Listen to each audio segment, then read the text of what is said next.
Hi, if you want to watch exclusive content with hot girls that you won't watch on YouTube, namely where Naruto roasts Kushina and Mikoto and many other hot girls without restrictions, then visit my Boosty channel at the link in the description. In life, I was incredibly stubborn and, undoubtedly, even more stupid.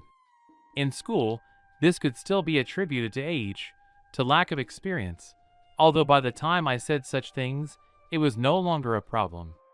You could come up with any number of excuses related to teenage problems, but once you graduated and are effectively working, such excuses no longer fly. And I understood this perfectly well. In fact, despite the fact that my parents sometimes loved to unleash 5-hour lectures on my inappropriate behavior and praise the works of their great masters, in order to feed the family and raise me, I didn't understand their logic. I frankly didn't understand them. You see, I don't know why, but I always, at the very least, knew that my parents worked, and they were the ones feeding me, giving me my allowance, clothing me, and generally making sure I didn't die or get killed. However, in theory, shouldn't they understand me better than anyone? At least my mother? After all, at least until I graduated from school, I was always in her sights. Didn't she understand that I simply wasn't used to cooperating with others? To communicating? Didn't she understand that someone like me, a total indifferent person, working only for myself, would never get along with the active people with whom my school was simply overflowing? I've thought about this my whole life, and now, after death, I still don't understand them. Okay, my stepfather got drunk sometimes, and did such things that it's scary to remember, but my mother. Why? I was a loner. That was the whole answer, all that needed to be understood.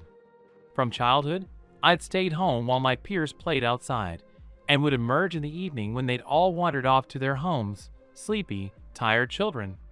I didn't like it when people talked to me, didn't like it when they asked me anything that required a more or less detailed answer, didn't like it when I was scolded for my silence, laziness, indifference to the world. I didn't like people. I was irritated by society. And it all started in childhood. However, if, as a 5-year-old child, I could still keep silent, successfully pretending to be deaf in front of strangers, and only occasionally smiling uncertainly at my worried mother, then, when I went to school, I could no longer, otherwise big problems could follow. Besides, when I was 7, my mother found herself a new boyfriend. I wouldn't say he was a bad man, but he irritated me. From the moment he arrived, he'd come over every evening and try to start a heart-to-heart talk, telling stories, giving examples, asking questions, and expecting an answer, but I'd simply roll over and go to bed. The problem started at school, and from there they spread to my family, but I realized this far too late. Halfway through 2nd grade, when I was already considering whether I should at least transfer to the next grade as an external student, so I could be part of an already established group, sit quietly, and continue to radiate indifference, I approached one of the social workers at our school with this question, and it turned out to be my fatal mistake. My God, how these damn psychologists can get under your skin, it's something else. There's this woman sitting in front of you. She seems normal, reasonable, listening, nodding. You finish, and she launches into a 5-foot lecture on tolerance, soon moving on to how I'm not the only one with these problems, and how I need to do something about my personality, that I'm just different somehow, and then she goes into explanations, naively assuming I didn't understand a thing she said, and how she cited examples of all sorts of 2nd graders who were probably let out of kindergarten by mistake. That's when I lost it for the first time. And from then on, I wasn't the same quiet, indifferent, gloomy child I'd been before that fateful encounter with that woman. Every day, I'd lose my temper more and more often. People would pester me more and more, try to talk to me, or whatever. I never understood the logic of the people around me back then. After school, I'd come home tired and irritated. My mother was 100% worried about this. But she tried not to show it, knowing I wouldn't have understood maternal feelings then. And I agree with her to this day. But my stepfather ruined everything. He came over, and instead of the usual heart-to-heart talk, he started openly criticizing me, saying I was upsetting my mother. That evening, I had a clear image of my mother choking back tears in my mind. And then, for the first time, I lost my temper at home when there were only 2 people in the apartment, and it was one of them I actually lost it on. And that night, I was tormented by a feeling of guilt for my mother. I didn't want to bring all this into the house. I didn't want to start all this at all. I didn't want to upset the person who is most dear to me, and the only one close to me, my mother. But it happened that way. Then I couldn't stop so easily, just as I couldn't control myself during the next attacks or attempts to talk. I don't know. I never understood the logic of these people. Author's note. This repetition is intentional. Don't mark it in the PB, by the way. Over the years, it all somehow became a habit. Those very childish thoughts of a crying mother who worried so much about me began to fade, and, in the end, I forgot about it and no longer remembered or thought about her feelings. And this, undoubtedly, hit her even harder. On the last day of my life, just before I died, I yelled at her for the first time in my life. She'd come to say something, maybe even to cheer me up. Maybe she hadn't even intended to speak. She'd just smile, instilling in me a new desire to live only for this woman. But something snapped inside me at that moment. Now that I'm already dead, I can't really grasp my head. I can't sober my mind with physical pain. I can't somehow punish myself for my stupidity in relation to her. I'm no longer human, and I have no idea who or what I've become. However, no one bothered to deprive me of the ability to think, and now I remember it all. I was terrible. How come they didn't kill me sooner? At the very least, they would have slit my throat for being too talkative. I was just too talkative and loud, especially in my last years at school.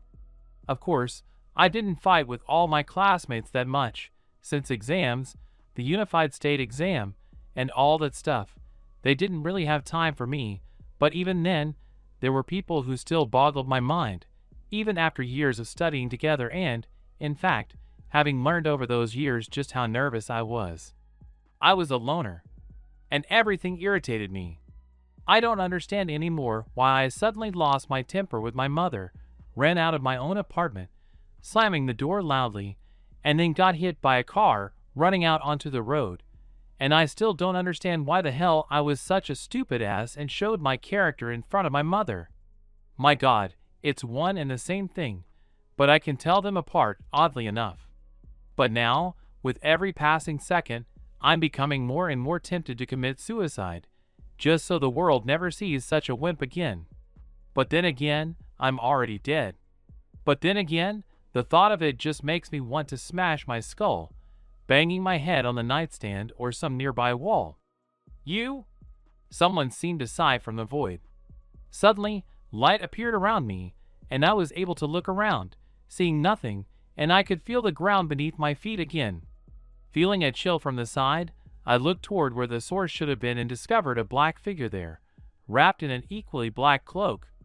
I couldn't describe the head, because I don't understand how one can describe something like that. He looked gloomily at his interlocutor, apparently without even moving his head, and quietly exhaled, hoping for a short and clear dialogue, without various reproaches and the like. "I'll fulfill your last wish. You'll figure out the rest yourself," the guy in black said unexpectedly quickly, after which I again fell into unconsciousness. Oh yes, he mentioned his last wish, and it went something like this. "If I had a chance to live again, I would remain silent." And from now on I did not exist. When I came to again, probably out of habit, I sat up and looked around, and froze. I felt my body again. Although, come to think of it, no, it wasn't mine at all. It was, they usually say thinner, weaker. But I wouldn't say that, no. My body wasn't particularly toned up even in life. I will say that now I was shorter, my arms and legs were much shorter, and my perceptions were more sensitive. In general, in life, of course, I wasn't a complete wimp. You'd have to try hard to get to that state. But if you put me in front of any swimmer, say, I doubt I would have lasted long.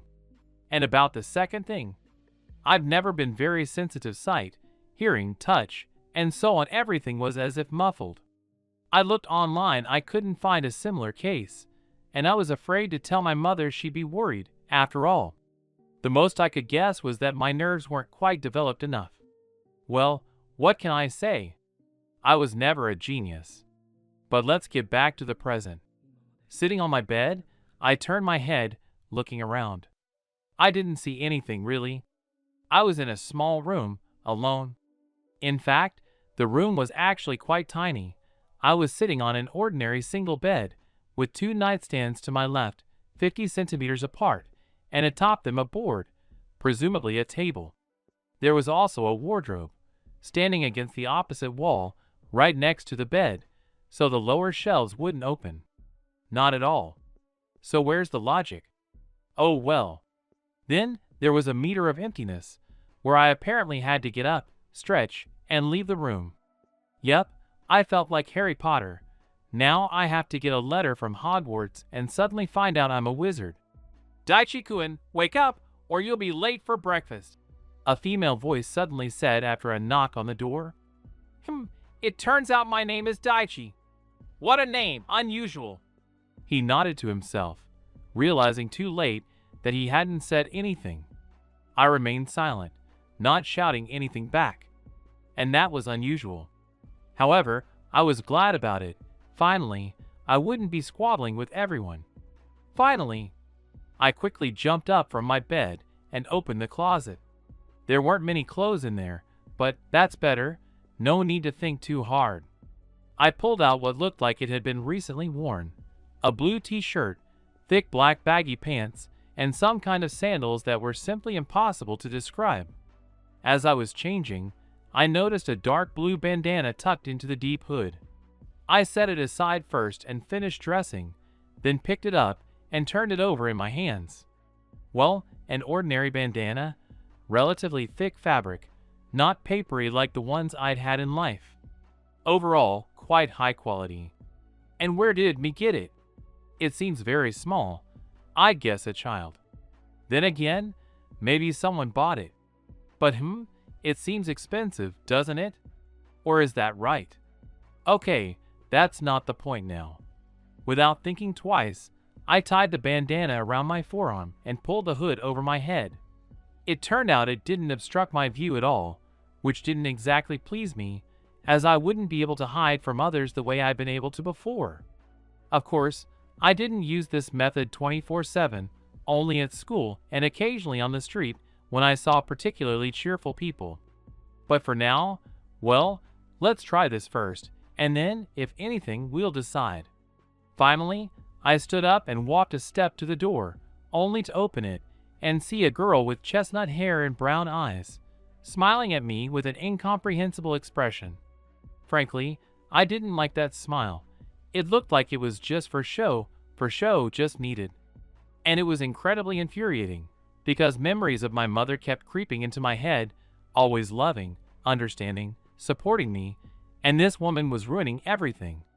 So to match my past self, I decided I was now in a completely different body and, what's more, reincarnated.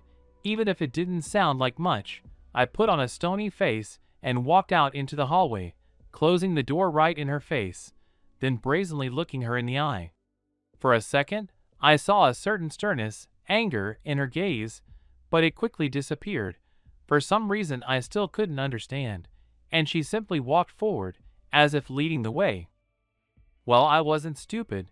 I followed her, my steps unusually quiet on the wooden floor. However, I didn't allow myself to consciously interrupt this process and walk normally. That would have been too tiring. So I kept walking, and the brunette in front of me didn't even notice.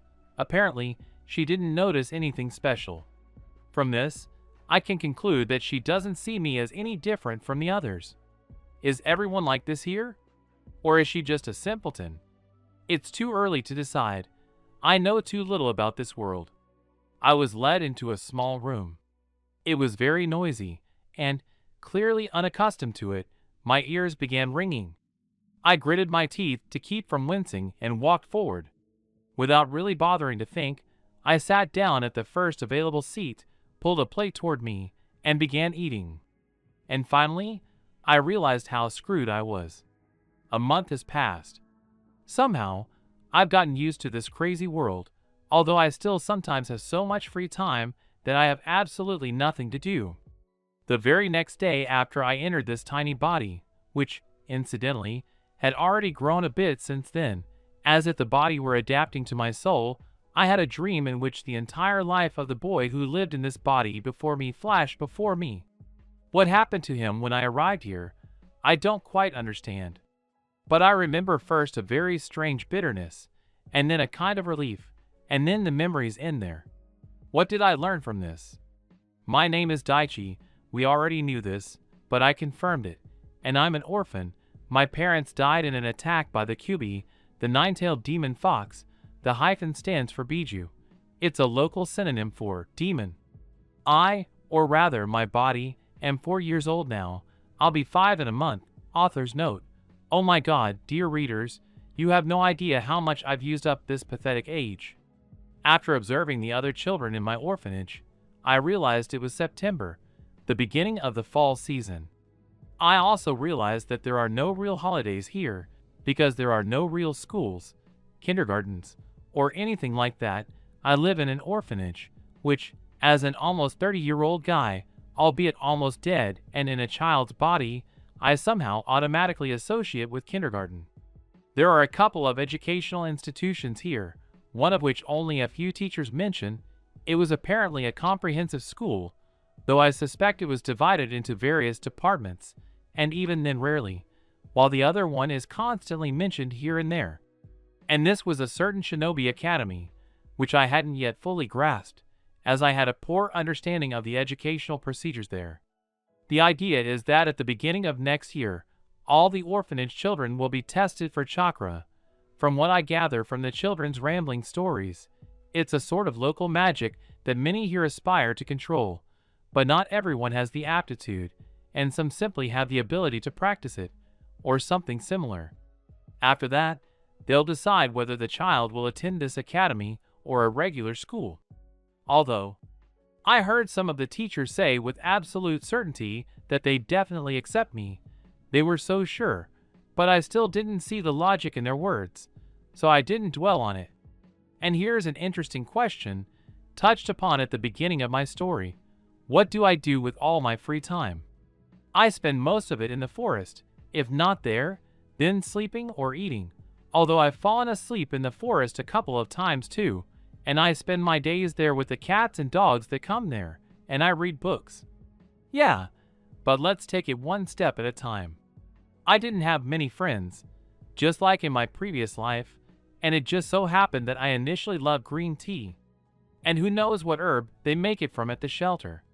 Well, I drank it by the liter, and I didn't go to the shelter very often, preferring the library, but more on that later, or a park bench, which is why animals started clinging to me in the first place.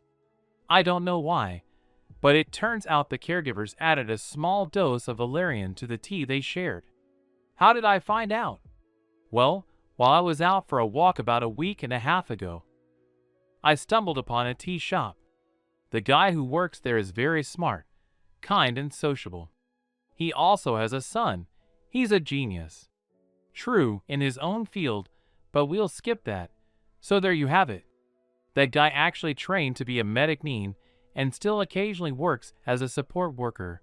He has very little of that so-called chakra, and thanks to the previous point, he has very good control over it, so he does something else besides being a shinobi.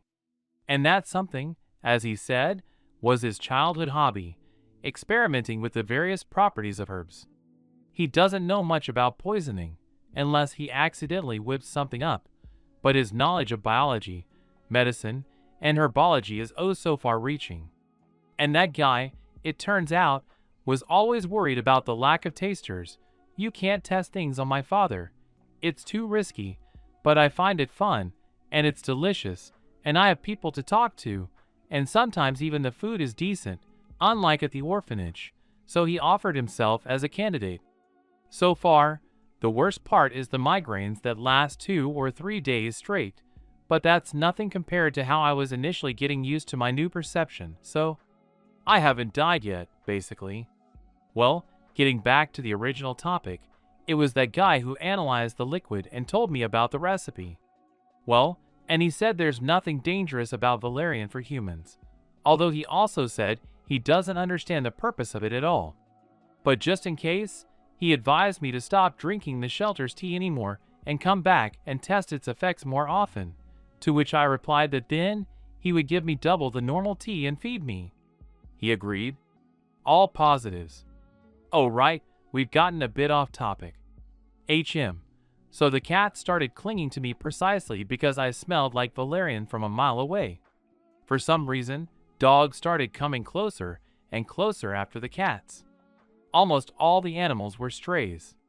And strangely, I hadn't had our shelter tea for a week, and the smell should have dissipated by now. But the animals seemed to ignore it, and continued to cuddle at my feet, climb into my arms, and eagerly offer their bellies for me to pet.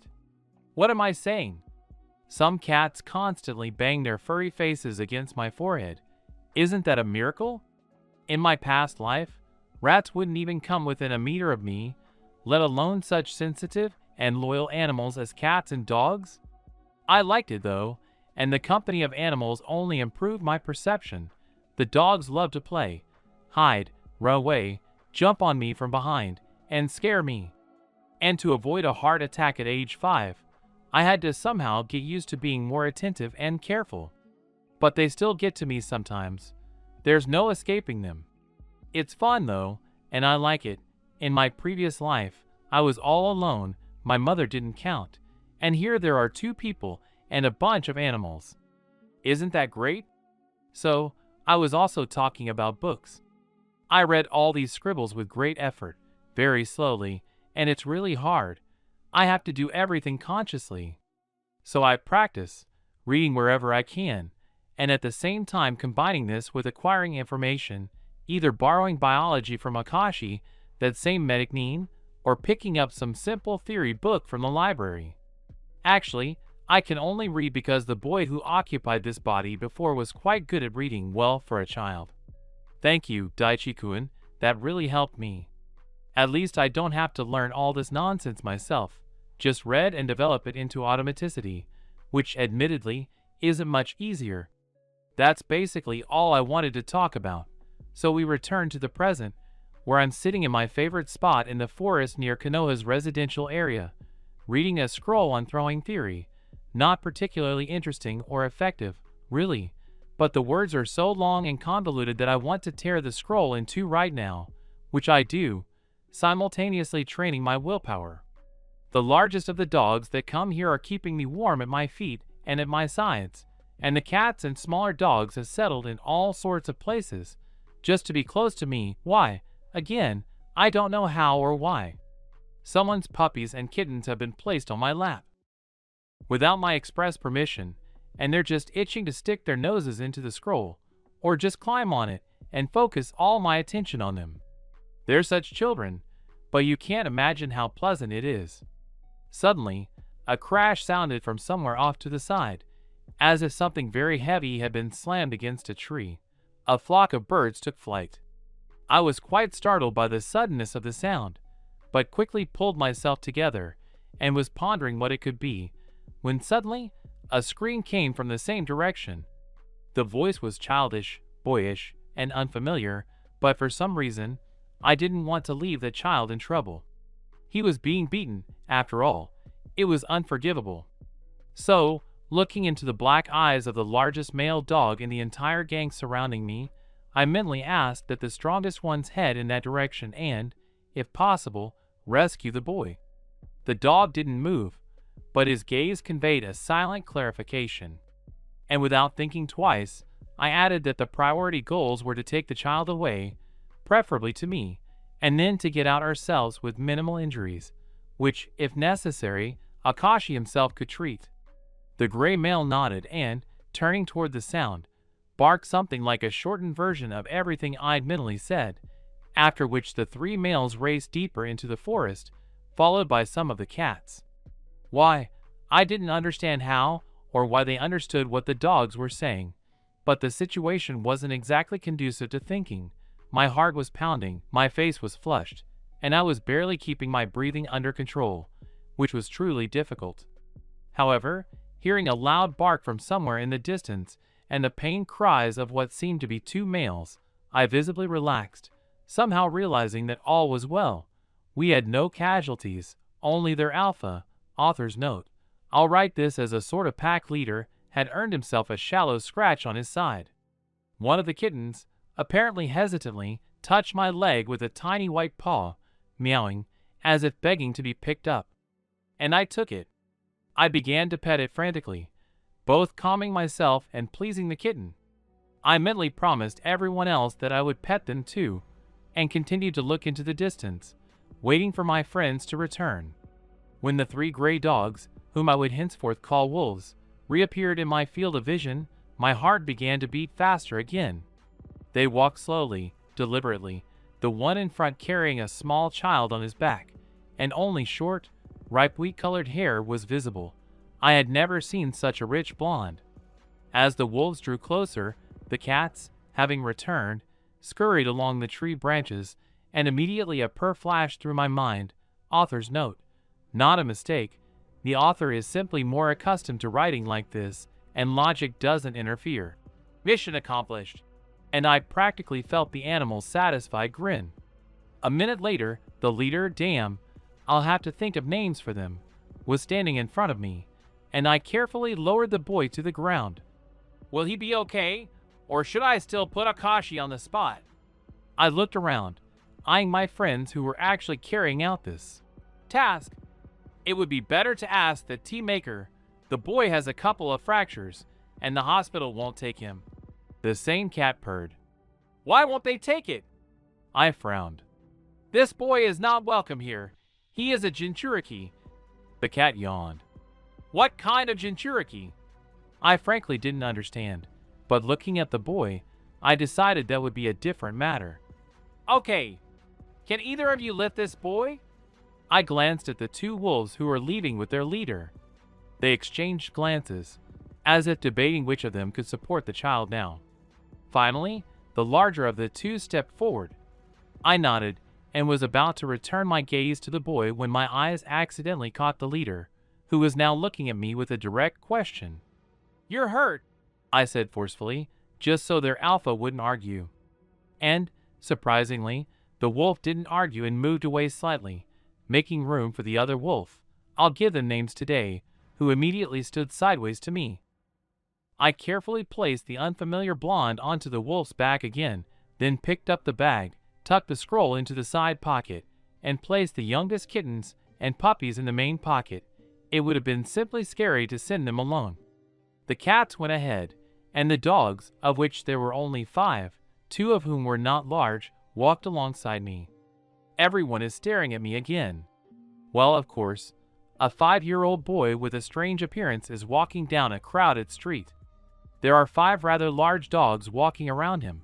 The miniature faces of puppies and kittens are peeking out of a bag, and I won't even mention the blonde-haired guy who for some reason is not welcome here on the back of the largest and most muscular dog.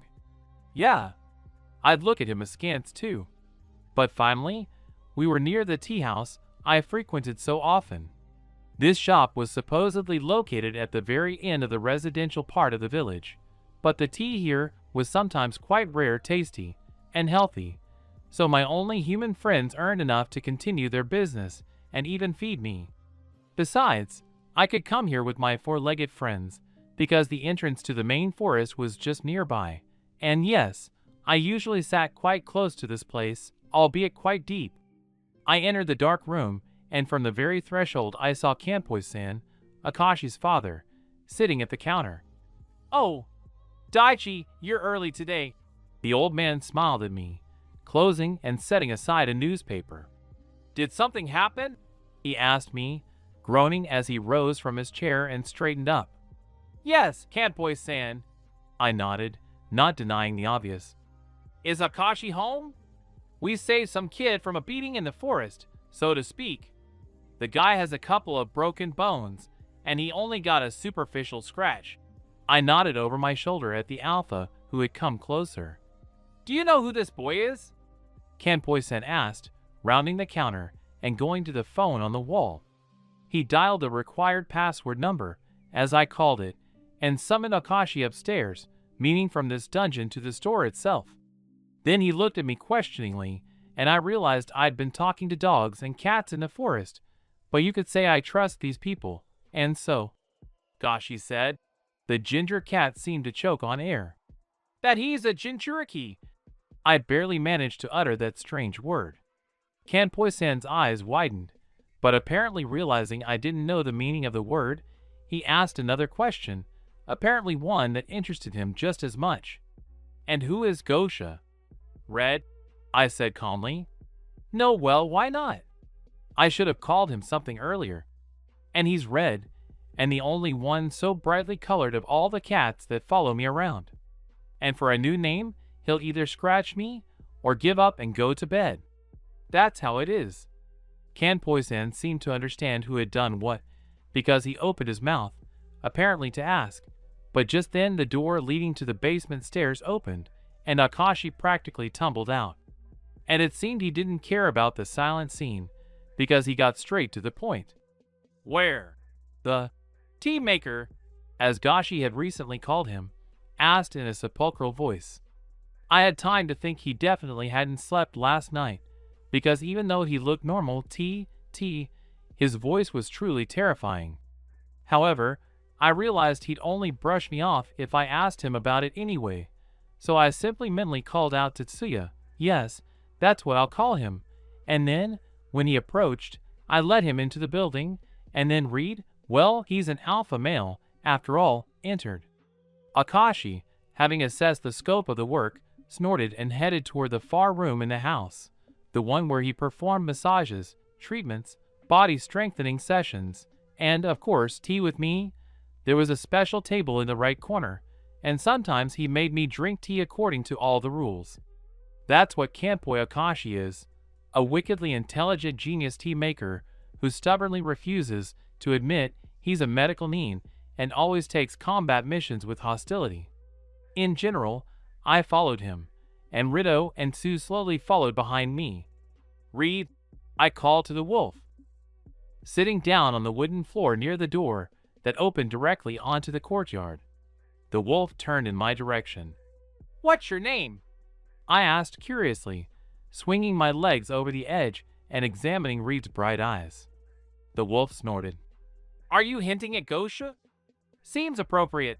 I smiled, my legs dangling in the air with glee. Agreed. A growling, firm voice sounded in my head. I nodded, my grin widening. Did you want to know something? The wolf asked. Yes. I nodded again. Who is this boy? What does Jinchuriki mean? Why is he disliked? I asked. For a moment, the wolf was silent, as if deciding whether to speak or not. However, he didn't think for long. Jinchuriki are vessels for Bija. The so-called demons are sealed in them. You should already know about Bija and Fuing Jutsu, right? Raida finally turned to me, sitting a meter away. Well, yes. I nodded uncertainly. But very little. You can't read much in the library, I added. You wouldn't have found anything useful in that dust collector anyway. The alpha snorted again. I asked if you had any idea what all this was, and you told me. This isn't the kind of information that everyone would throw around left and right, much less keep in a public library, much less make it freely available to civilians. That would be too stupid of them. He laid down on the ground and rested his muzzle on his paws, then continued. But if you're interested, Gashi, or I can tell you something later. That redhead knows and understands a lot, despite all his feigned insolence. The leader of his pack grinned, and I remembered another very important question. Raida, I said, drawing attention back to myself, and when the wolf focused completely on me, I spoke. How do I even understand you? How can I even talk? The wolf looked at me for a moment, or maybe even behind me, but still answered, albeit after a while. Because of your genes and the mixing of body and soul. The wolf closed his eyes wearily, and I remained speechless. How does he know I haven't been here since the beginning?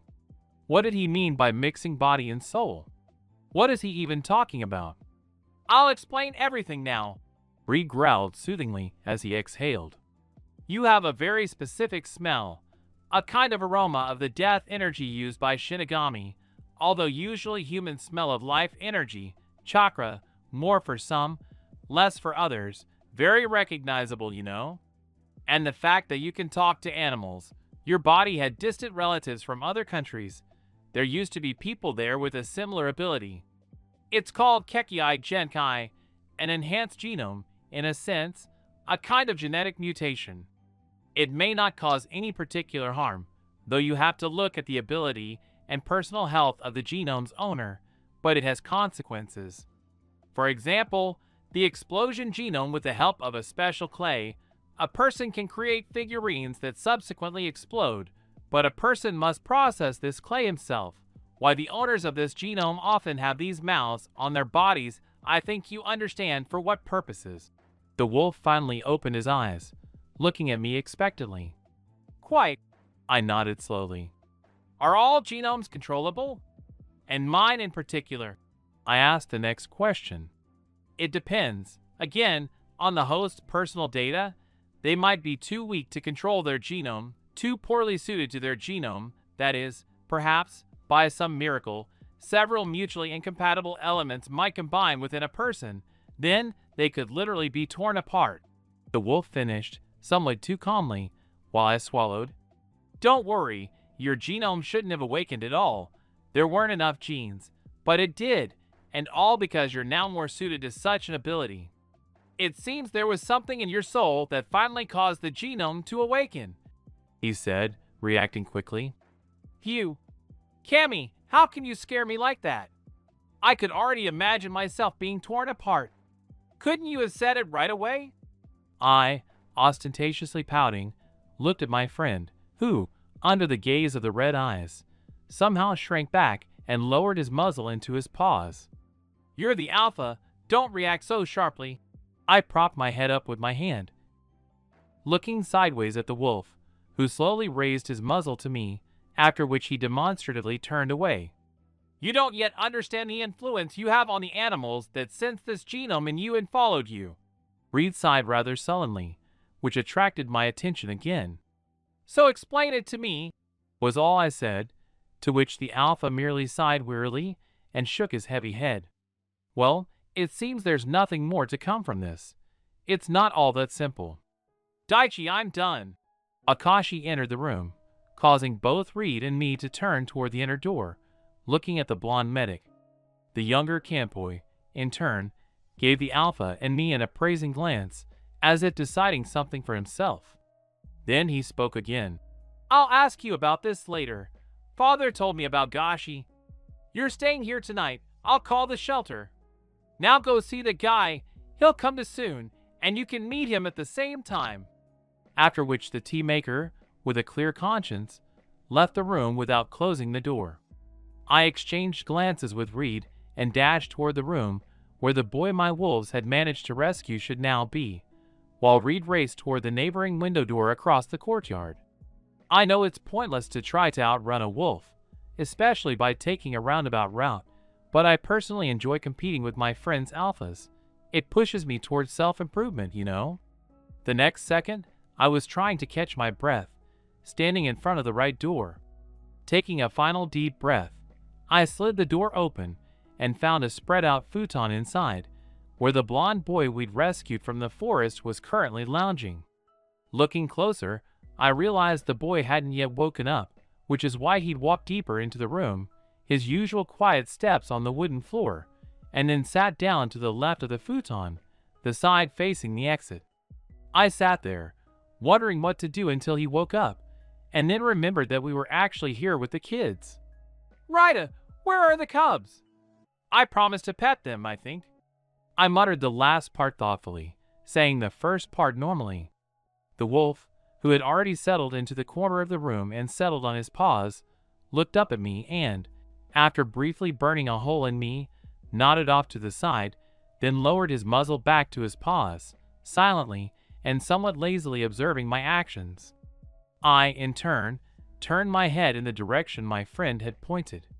There, in a pile of various pillows, blankets, and a few folded futons, A relatively small wicker basket was neatly placed, from which the cubs, whom my friends had brought today, unknown to me how or from where, were peering timidly at me. Only the tops of their heads, eyes, and black noses of the kittens and puppies, hidden in all this splendor, were visible. A moment of complete silence marked the silent scene, after which I, somehow resigned to the fact that these children had clearly outwitted me, albeit in some unknown way, smiled and waved my hand invitingly. The little animals exchanged glances for a few seconds, but soon began hesitantly climbing out of the basket, though it was clear they were afraid of something, though maybe I was just imagining it. Although I could ask, "Ashy," I called, and then a tiny white kitten looked at me questioningly, the first to emerge from the makeshift shelter, and now persistently making its way towards me on weak, thin legs. "Yes, yes, you little white one," I nodded. "You'll be Ashy," I smiled, but immediately got to the point. "Why are you hiding like that? Are you afraid of something?" I asked. The kitten, apparently, either couldn't speak yet, or was scared, or something else, but said nothing in response, still remaining in place and staring with her beady blue eyes somewhere into the void behind me. Rida answered. "Or rather, they're not afraid, but rather have an unconscious apprehension of the unknown and the hitherto unfelt. This often happens with cubs. They're not yet capable of assessing and analyzing a situation," the wolf explained, but I still looked at him questioningly, as if asking for clarification. "They're wary of the boy's aura," the wolf said, glancing at the sleeping blonde. "Yes, it's because he's a Jinchuriki," the alpha nodded, finally raising his head and yawning widely. "It's not just people who don't like him, but animals are afraid of him too," I muttered thoughtfully, looking at the floor in front of me. "The guy's got no luck, that's for sure," I exhaled loudly. "Not all animals will fear this or that Jinchuriki." Reed shook his head, then settled himself more comfortably. I had a strong feeling I was about to be lectured, which is why I somehow settled myself more comfortably. Alpha took a deep breath and began his story. "There are only 9 bijou, and, accordingly, just as many Jinchuriki. Each bijou, so to speak, personifies a particular animal, although whether this is true or not is unknown. And the species of bijou determines the animals that are drawn to the Jinchuriki.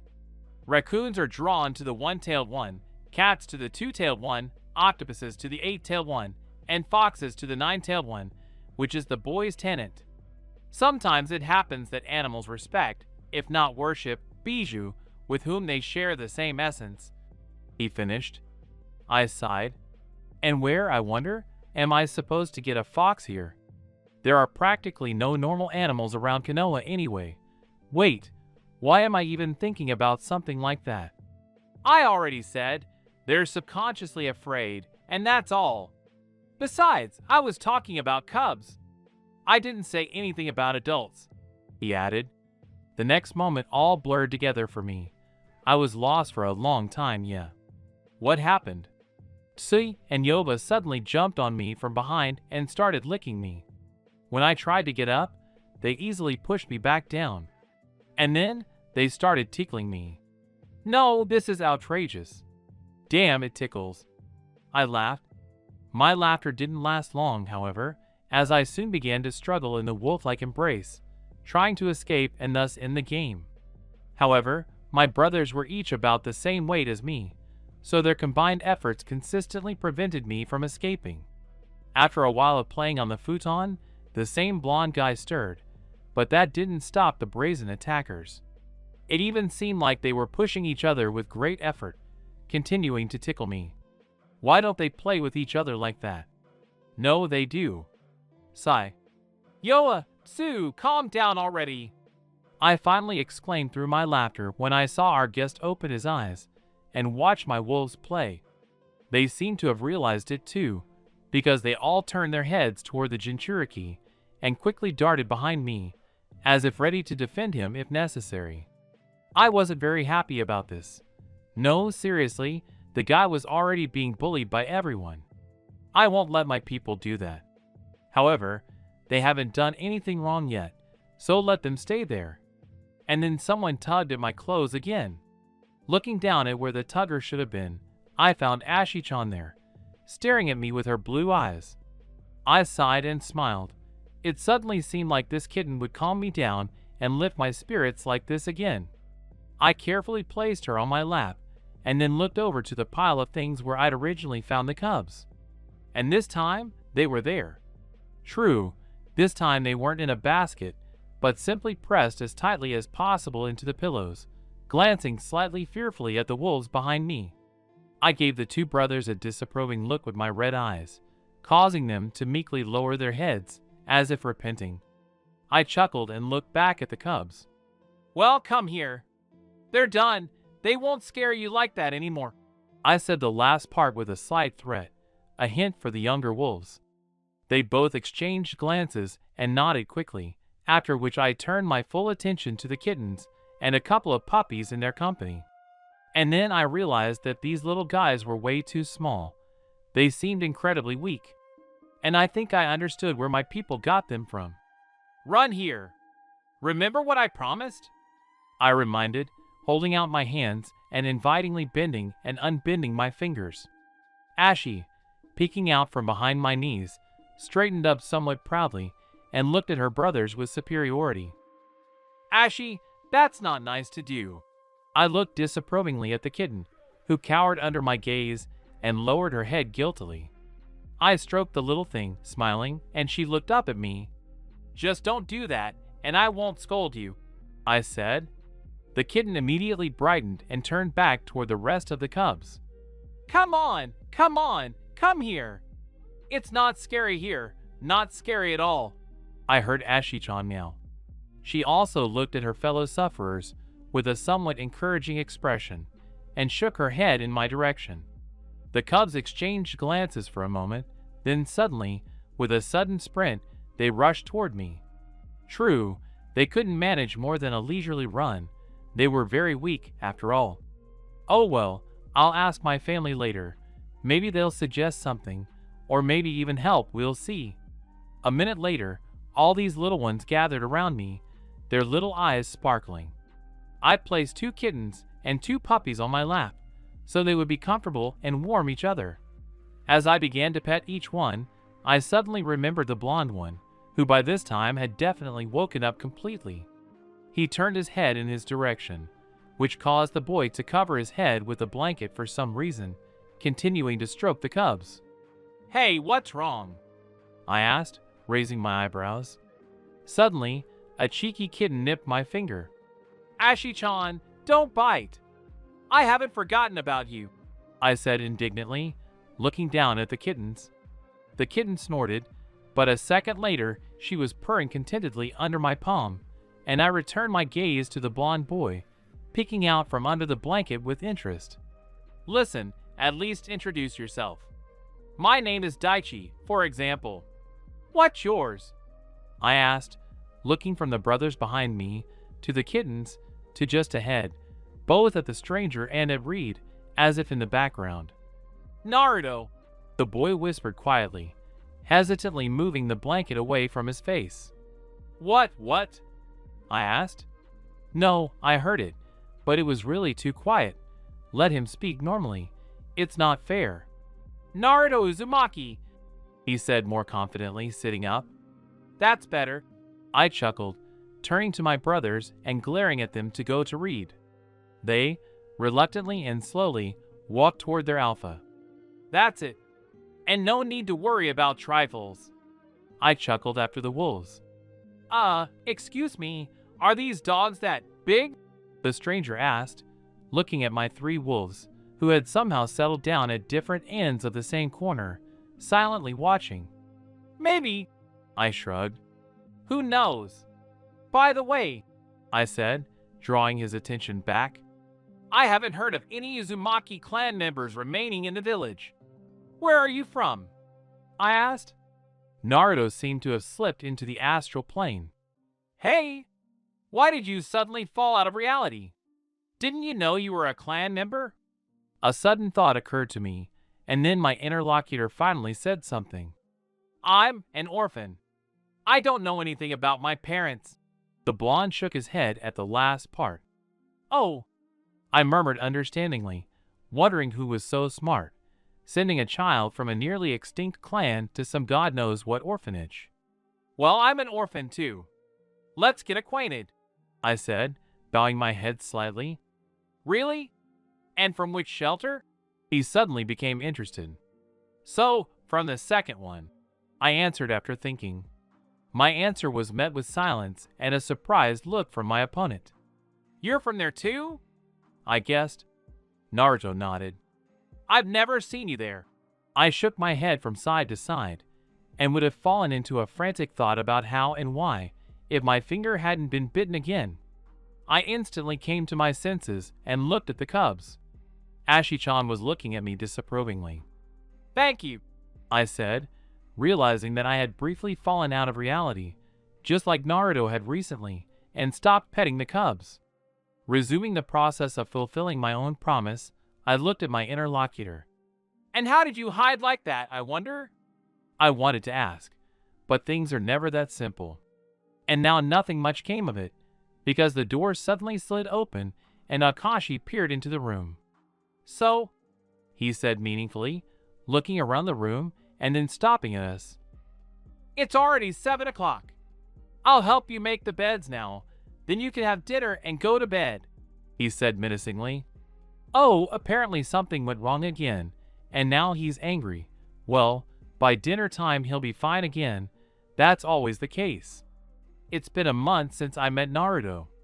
Time flies by so slowly overall, but if you try to track it over several consecutive days or weeks, the question arises, why so quickly? Naruto and I have been friends for a whole month, and yet we've gotten to know each other quite well. Let me tell you more. That day we first met, we stayed up for a very, very long time, and finally fell asleep around 6 in the morning. Thank goodness for the Kanpoi family, they didn't wake us, for which I later bowed to them. Naruto didn't understand my behavior, and later I had to explain to him that Akashi respects early birds. True, Uzumaki didn't understand it right away anyway. Oh well, I thought then, there's still time. So, back to the previous topic. How did our heated conversation begin? The reason we hadn't slept for so long, in fact? I asked him how old he was, and then, upon learning he was the same age as my body, I asked him his birthday. And, honestly, I didn't believe it. We were born on the same day. And, by the way, on that very day, almost 5 years ago, when the Ninetales attacked the village. This was a revelation for me, and we got to talking. He asked me a lot about how people treated me, and I didn't know what to say. I had to tell him the honest truth, which wasn't exactly good for children's ears. I hardly interact with people, and the only friends, and I could even call them friends, among them are Akashi and Kanpoi-san. The rest of my inner circle consists of cats and dogs. Of course, I tried to put it simply, so he would understand. And it seems that after this the boy became even more sympathetic to me, began to tell me a lot of things, tried to speak more carefully on certain topics, and answered my questions much more openly, knowing, most likely, that I would also answer quite acceptably and more or less in detail. I only really got a good look at the blonde guy's eyes at dinner, because up until then, for some reason, he'd been trying to keep them down and away from mine, anything to avoid showing them. Why did I mention this? Because his eyes deserve a special mention. When I saw them, I almost immediately asked him why he was trying to hide them. Akashi and Kanpoi-san were pretty used to this quirk of mine and already knew I tended to ask my questions as soon as they occurred to me. Because in my past life, it was like I was reading an article or sitting in a lecture. A question would pop into my head, and the next moment I'd forgotten it because a new one had popped into my head. But I managed to stun my new acquaintance. Akashi helped him wake up by telling him he should get used to my quirks if he wanted to continue talking to me, because this particular quirk of mine was still harmless. I looked at him then, a questioning look in my eyes, blinking in confusion, like, "What other quirks have you found in me?" Kanpoi Jr. just shrugged, as if to say, "You wouldn't understand anyway." And I didn't dwell on it, because if Akashi said something, he said it to the point. So, speaking of Naruto's eyes, his eyes were a very unusual blue, very bright, even somehow shimmering, I think, and more like some kind of azure, because it was simply impossible to describe all the iridescent nuances. Basically, an impossible color, but incredibly beautiful, unlike mine. He did answer my question then, though not right away, but about 5 minutes later. He said his eyes were an unusual color, and that, in general, because of the hatred the villagers showed toward him, he thought they looked at him that way because of his appearance. Basically, I thought he was somehow different, and because of that, people disliked him, hated him, feared him, and so on. And then, at dinner, I sat there, staring at Uzumaki, blankly blinking, not understanding where such thoughts came from. I had to point out to him that I was actually an albino. Author's note: don't bother bringing up this scientific issue, because albinos are crammed everywhere in anime, and I just imagine Daichi like that. What can you do if the author is a fan of anime albinos? And if anyone should be worried about other people's opinions of their appearance, it's me, not Naruto, whose appearance, in principle, should only be attractive. By local standards, his appearance isn't that common. True, children don't pay attention to such things yet, but when he's 14 or 15, I'll point out his appearance, because, seriously, he's actually quite attractive. Naruto could practically develop an inferiority complex because of some idiots bullying a child. I'm sure of it. In my country, you could get jailed for that. There's a law against inappropriate treatment of children. Well, that includes physical abuse, of course, which is what we saved Naruto from back then. But here, by the way, the law is treated differently. Because there is no law in itself. Whatever the daimyo or kage, the local presidents and mayors, say, that's how it will be. Speaking of laws, as I've already said, there are no laws as such in this world. Each type of warrior or specialist here has its own unique set of laws, though I call it a code of honor. For breaking the laws, a person working in a given field is punished according to the norms of their field, mostly by the central law, though there isn't much of one. There's the Uchiha clan, whose members make up the Konoha police force.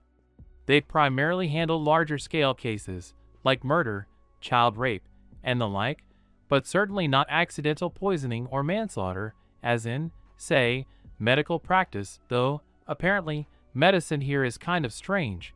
It's all based on chakra, and I know nothing about civilians. That's what we should have. But no, in my world, there weren't many superpowers like here. And, in principle, there was no centralized law here, because it would be stupid. Murder is treated differently here. In this world, there are ninja villages, Kakurazato, hidden villages, inhabited primarily by shinobi, the world's primary fighting force. There are many such villages, but only 5 main ones, as Raita told me, and I live in one of the main ones, and indeed the strongest. And, returning to the law, there's a rule that says you can't betray your village, that is, the one you work for. And here's the strange thing, and in my opinion, not entirely fair. Whether you've broken this rule or not is decided by the Hokage, and they also have the right to classify shinobi as missing nin, renegade shinobi, aka traitors. They can do this even without the shinobi's knowledge, and it's not necessary for the person designated a missing nin, so to speak, to understand or even know the reason. Sometimes, of course, you can send a request to your country's daimyo, and he might decide the matter. However, if the village government has a clear reason and evidence, and no one will bother to investigate whether it's forged or not, then even the daimyo will be powerless. Although, in some less severe cases, someone might vouch for you, and then you'll only be a nuke nin on paper. You won't be listed in the bingo book, a sort of list of criminals from around the world.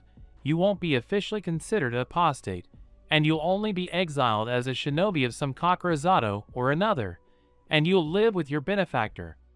I don't know what happens next, but you'll probably have to work for them. Someone might apprentice you, or, conversely, train you, if your benefactor asks. Ninja have honor, after all. They don't tend to forget old unpaid debts. But let's get back to Naruto. He turned out to be relatively calm, incredibly shy, and incredibly trusting. True, he didn't show much trust in the villagers, praise be to Kami. But he was very quick to agree with his own negative thoughts. For example, those same attempts to hide his eyes.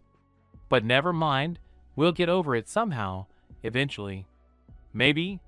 He was, incidentally, very kind. Well, that's understandable. He loved animals, but they wouldn't come near him, and he didn't want to force them. With Reed's permission as a source, I explained why to him. However, I still tried to avoid bringing up the Jinchuriki topic too much. Because I knew little, later I questioned my friend about it in more detail, and he got Gashi involved. And of course, we both had some very interesting questions for the fourth Hokage. And mind you, even kind Naruto, as mentioned earlier, wondered why he'd been thrust into the position of the strongest demon's home and the main target for the glares and angry glances of most of the village's inhabitants, especially, by the way, the civilians, but I'll get to that later. Moreover, it seems Uzumaki was deliberately made a scapegoat. Many, and not just civilians, said that the Sharingan, the Uchiha clan's Kekkei Genkai, was in the Kyuubi's eyes that night. I even asked Akashi and Kanpoi-san later. Both confirmed it. Akashi even said that some ANBU literally dragged him to the hospital to treat the wounded. However, when he saw the entire scope of the work, he himself rose to his feet, rolled up his sleeves, and silently walked down the ranks. He's quite strict in that regard, after all, not only with those around him, but with himself as well. I, having lived in this world for just a month at the time, tried to avoid personal attacks and major conflicts, like wars or the Biju's attack on the hidden villages. But then it became incredibly difficult. I wanted to blame all the misfortunes on the fourth, the entire Uchiha clan for lack of a specific person, the Ninetales, and that idiot who had done such a nasty thing to Naruto. I'd only known this blonde for a short time, but his personality, along with everything I knew about him, and the opinions of those around him, haunted me. He was so kind and forgiving that I simply couldn't help but get angry, as if I was angry in his place, unable to blame the world for its misfortunes. Even when the question of the Yandame's guilt arose, this blonde idiot was torn. He had all the evidence in his hand proving that Namake's Minato had sealed the Kyuubi into him, but at the same time, his utter forgiveness simply couldn't help but make itself felt. He was, perhaps even subconsciously, trying to find something that would prove the previous Hokage's innocence in this situation.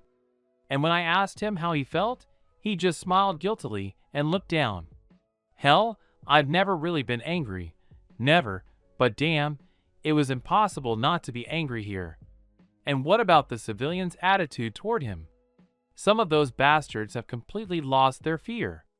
Naruto didn't speak or complain so openly, but he did answer my questions about the beatings he'd gotten from some smart guys, albeit reluctantly. Half the idiots in Russia would have been jailed for life by now, or given short sentences 5 times over, for sure. Besides, if Naruto didn't have this monstrous regeneration and a ton of chakra, not to mention the monster that lives inside him and also refuses to die, I won't even mention it, he would have died long ago. Creatures. I immediately disliked these petty people here. And mind you, not just civilians, but people in general, among the crowd of Naruto haters, or some low-ranking shinobi whose chances of advancing in rank, which, by the way, I asked Akashi about, who had voluntarily refused any promotion, commenting that medic Nin don't really need it, were slim to none. And they, apparently in an attempt to assert themselves, would gather in small groups and, somewhere in a back alley, organize a collective beating of the young Uzumaki, who was an orphan and, therefore, had no one to protect him. True, I also heard from him that, as he was passing out, he would constantly see a man in a white beast mask incapacitating his attackers, and then the boy would wake up in the hospital, from which he would escape a couple of hours later. Incidentally, when I learned he was being constantly watched by ANBU, I immediately ran to Akashi. I thought we were being eavesdropped on, and wanted to ask him something. I can't remember what exactly. Akashi told me that for confidentiality reasons. After all, some particularly rare medicinal potions are prepared using a special recipe. Their house is surrounded by a barrier all the way to the backyard fence. He added that trespassing beyond this barrier without an invitation is practically illegal. It's the equivalent of entering the clan's quarters without an invitation.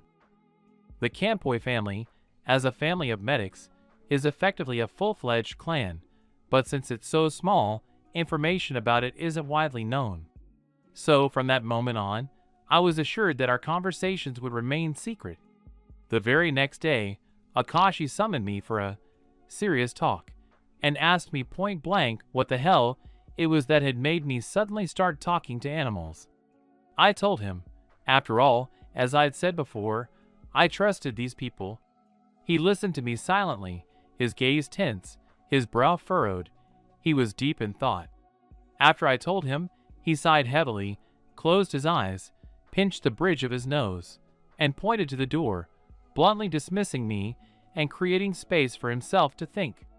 So, that was the main point I wanted to talk about. Now let's move on to the now. Today's date brought the vast majority of the village's inhabitants out into the streets for a festival celebrating the anniversary of the victory over the Kyubi for civilians and the anniversary of the Kyubi's attack on Konoha for shinobi. The calendar marked October 10th in red, and ironically, today was Naruto and Ai's birthday, and, of course, the day when everyone got drunk and loved to beat up a demon in some alleyway and then brag about it. And today, more than ever, I was curious how they would treat me, a friend and protector of the Jinchuriki, born on the same day as the Kyubi heir, an albino with a demonic appearance. Over the past 2 months, I've apparently settled in here. Not always, but sometimes they even recognize me. However, since I spend most of my time in the forest or with Akashi anyway, they don't recognize me by face. I'm constantly forgotten at the orphanage, which is why, by the way, Naruto and I have to eat first, to make sure we get our share. Otherwise, people do recognize me by my appearance on the streets, and when I'm with Naruto, they call me a demon. He apologizes after every time, by the way, and so on down the list. I had to run whenever I even vaguely heard voices, and since then, I always thank Cammy for my good perception. But today was a special day. Today we had to go to the festival. I honestly didn't want to, and I still think it's a bad idea, but circumstances never allow for extra moments of enjoyment, and we'll have to go with all the kids from the orphanage. I'll tell you why this chaos is happening. We initially wanted to stay with the Kanpoi family. Since we couldn't just go into the forest right away, the teachers would get mad, but Akashi said they were being called to the hospital that day. Another option was to stay at the orphanage, and that was the first option, but then there was the problem with the teachers. Those idiots closed the orphanage during the festival, and all staff and students must be anywhere but the orphanage and always within Konoha's residential area. That's why we can't go into the forest. They'll spot us. Someone will.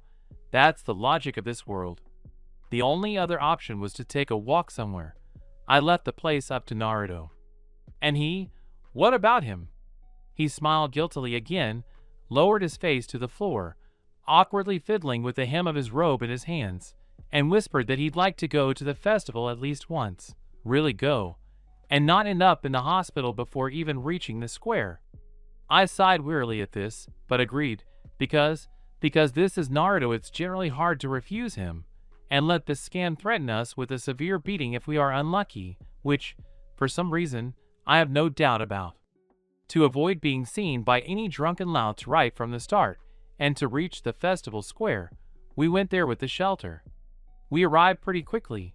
Naruto and I usually take longer to get to the forest, and here we were with a crowd of children, so yeah, it wasn't bad.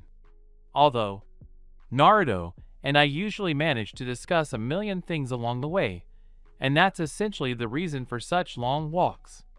So, children, listen carefully. The same girl I'd first seen in this world, and whose name I'd preferred not to remember, for it would be too much of an honor, And besides, I don't like her, announced loudly. She, as it later turned out, was also the head teacher at the orphanage. Admittedly, I didn't notice anything that distinguished her from the other teachers, but, well, I rarely go to the orphanage itself, so I can't say with complete certainty. Maybe she's doing something worthwhile after all. Those over 5 can go for a walk on their own. Author's note, please leave them alone. The author needs the exact time frames that have already been established, and so we will not look at such a logical logic of the moment. I will not correct it. Plus, as you know, shinobi children grow up quite quickly, and even if we take into account the non-shinobi children, there are orphanage children living there, and the orphanage, as already mentioned, essentially provides a lot of space for freedom, and therefore the students there are quite independent, but try not to get lost and remember the way. At 12 o'clock, everyone who is walking on their own must be here. We will all have to return to the orphanage together. Those who are younger go with the teachers. That's all, she announced. When should you be here? She asked to check. At 12, the children shouted in unison, while Naruto and I, as always, remained silent. The leader said something else, and everyone began to disperse. Only a small group of little ones remained near her. The rest of the children were divided among the other teachers. Naruto and I exchanged glances and decided to get out of there as well.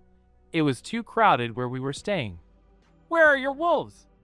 Naruto asked after a while, his blue eyes darting from side to side, searching the shelves for anything interesting, occasionally glimmering with admiration. In other words, he was having a good time, even if we weren't allowed near the shelves. Gosha and Chiquita's subordinates are keeping an eye on us right now. Reed's pack wanted to go too, but I forbade it. After all, even the youngest among them, Yova, is quite large, to say nothing of their alpha. And the cats, if anything happens to us, will quickly call the boys. They're not that far away, I replied, looking around for the hostile-looking humans. Did you leave them with Akashi-senpai? The blonde asked, finally looking at me. Yes. I nodded affirmatively, and then noticed some men, clearly drunk and with scary expressions, heading towards us. Damn! I cursed under my breath. Naruto, follow me. Hurry! I grabbed my friend by the arm and abruptly dragged him into a narrow alleyway, where these people probably wouldn't go. Besides, it was dark there, and there was a chance we could slip away if necessary. After all, we both have well-developed night vision. At least that's one good thing in this life. Uzumaki was confused at first, but after a minute, he was back on his feet and following me on his own. We entered the darkness, and I blinked, letting my eyes adjust, then looked around and immediately hissed. Damn it! What a panicker! Why the hell did I just run into the first alley I came across without even considering if there was something I could hide behind, or at least a simple turn? No, of course not. Why would we do that? We can probably fly, right? We can't. Well, then we'll climb walls like Spider-Man, though. It's worth noting, ninjas here can walk on vertical surfaces. Damn it! I turned to Naruto and see fear and confusion in his eyes. Well, it seems he too has realized we're in trouble. Forgive me, I whisper, lowering my head to the ground. Damn it, to let me down like that. To make such a stupid mistake. And it's unlikely there's any virtue around here, and my wolves won't get here that quickly. After all, I was counting on at least some reprieve, and that doesn't seem possible here. The boy paused for a moment, staring at me in shock, then exhaled slowly, closing his eyes. He then looked at me with warmth, causing me to pause, not believing that even now he'd forgive everything. It's nothing. The blonde shook his head, smiling softly. It's not your fault. It was an accident. Just a coincidence, he said, as if he were trying to talk my ear off and calm me down. A few seconds after his words, my hearing seemed to shut off, and my mind was filled with thoughts of why. Why do they hate him? Where do such idiots come from, who just want to be above anyone? How can anyone hate this all-forgiving miracle with such a pure soul, Such a kind look, such a perpetual mischievous glint in his eyes, and such a sad past. He's so strong. But alone, he would still have broken. The personality I'd only just managed to catch could instantly change into something wild, going against everything for the sake of his goal. And he would be completely different, even if the goal of proving that he is he, and not the QB, would have remained the same. Naruto! I sighed, interrupting my thoughts about the injustice of the world, which could drag on for a long time.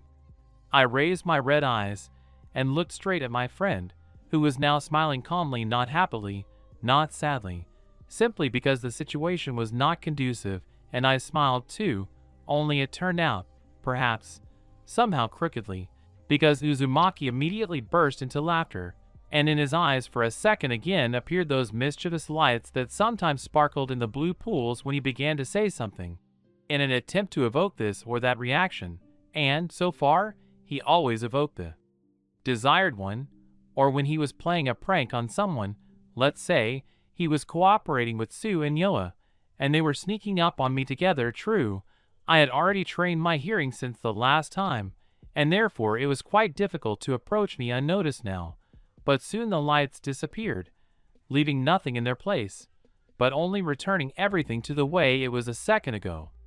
However, I could not smile differently. There were simply no necessary emotions now. In theory, the situation was simply not suitable for smiling now, with the exception of Naruto. "You're doing it again," I sighed, continuing. "What exactly?" The blond man's eyes widened, and I was about to answer, but just then those drunken men arrived, and I realized we hadn't even really tried to hide. In fact, we'd basically just said goodbye. I abruptly shifted my gaze from the brightest part of the alleyway, where the men who were posing a threat were now standing, to Naruto, who was still standing there, smiling calmly, seemingly oblivious to the people who had entered the alley. It was as if he, like me, had temporarily lost his hearing just to enjoy the moment. Damn it! I almost called him my last. No! We won't die. I won't die again. Not so soon. I can't. And I won't let Naruto die. And I especially can't let him die. I already died once, but I was already in my late 20s. I won't let a child die. And it doesn't matter that he has the experience of a long life in his eyes. He's still a child. A child who hasn't yet known life, let alone a normal, happy childhood. And these were the thoughts that were running through my head when those men started beating us. Honestly, I barely remember those moments, and I only came to some time later, when the danger had passed. Kakashi's POV, author's note. We're not going to be too picky about this part. I just need Kakashi's impressions of the boys. Well, I think he'll understand later what he thought when he saw them. Nothing more. And everything that was beyond that was purely so as not to jump headlong into a ravine, or whatever they say, and so that you generally understand who I'm talking about, what, why, how, etc. I've never liked this day. It was on October 10th that my sensei, Kushina-san, and many shinobi who stood up to defend the village from the Ninetales died. And it was on this day that my sensei's son was born, now considered an orphan and knowing practically nothing about himself. At 6, when the boy enters the Shinobi Academy, he'll be thrown into a whirlpool of events and knowledge. I don't think he'll survive without breaking, even though I don't know him personally. First my father, then my friends, and then my teacher, who, after all the years we'd known each other, became like a father to me, and who introduced me to society, to friends.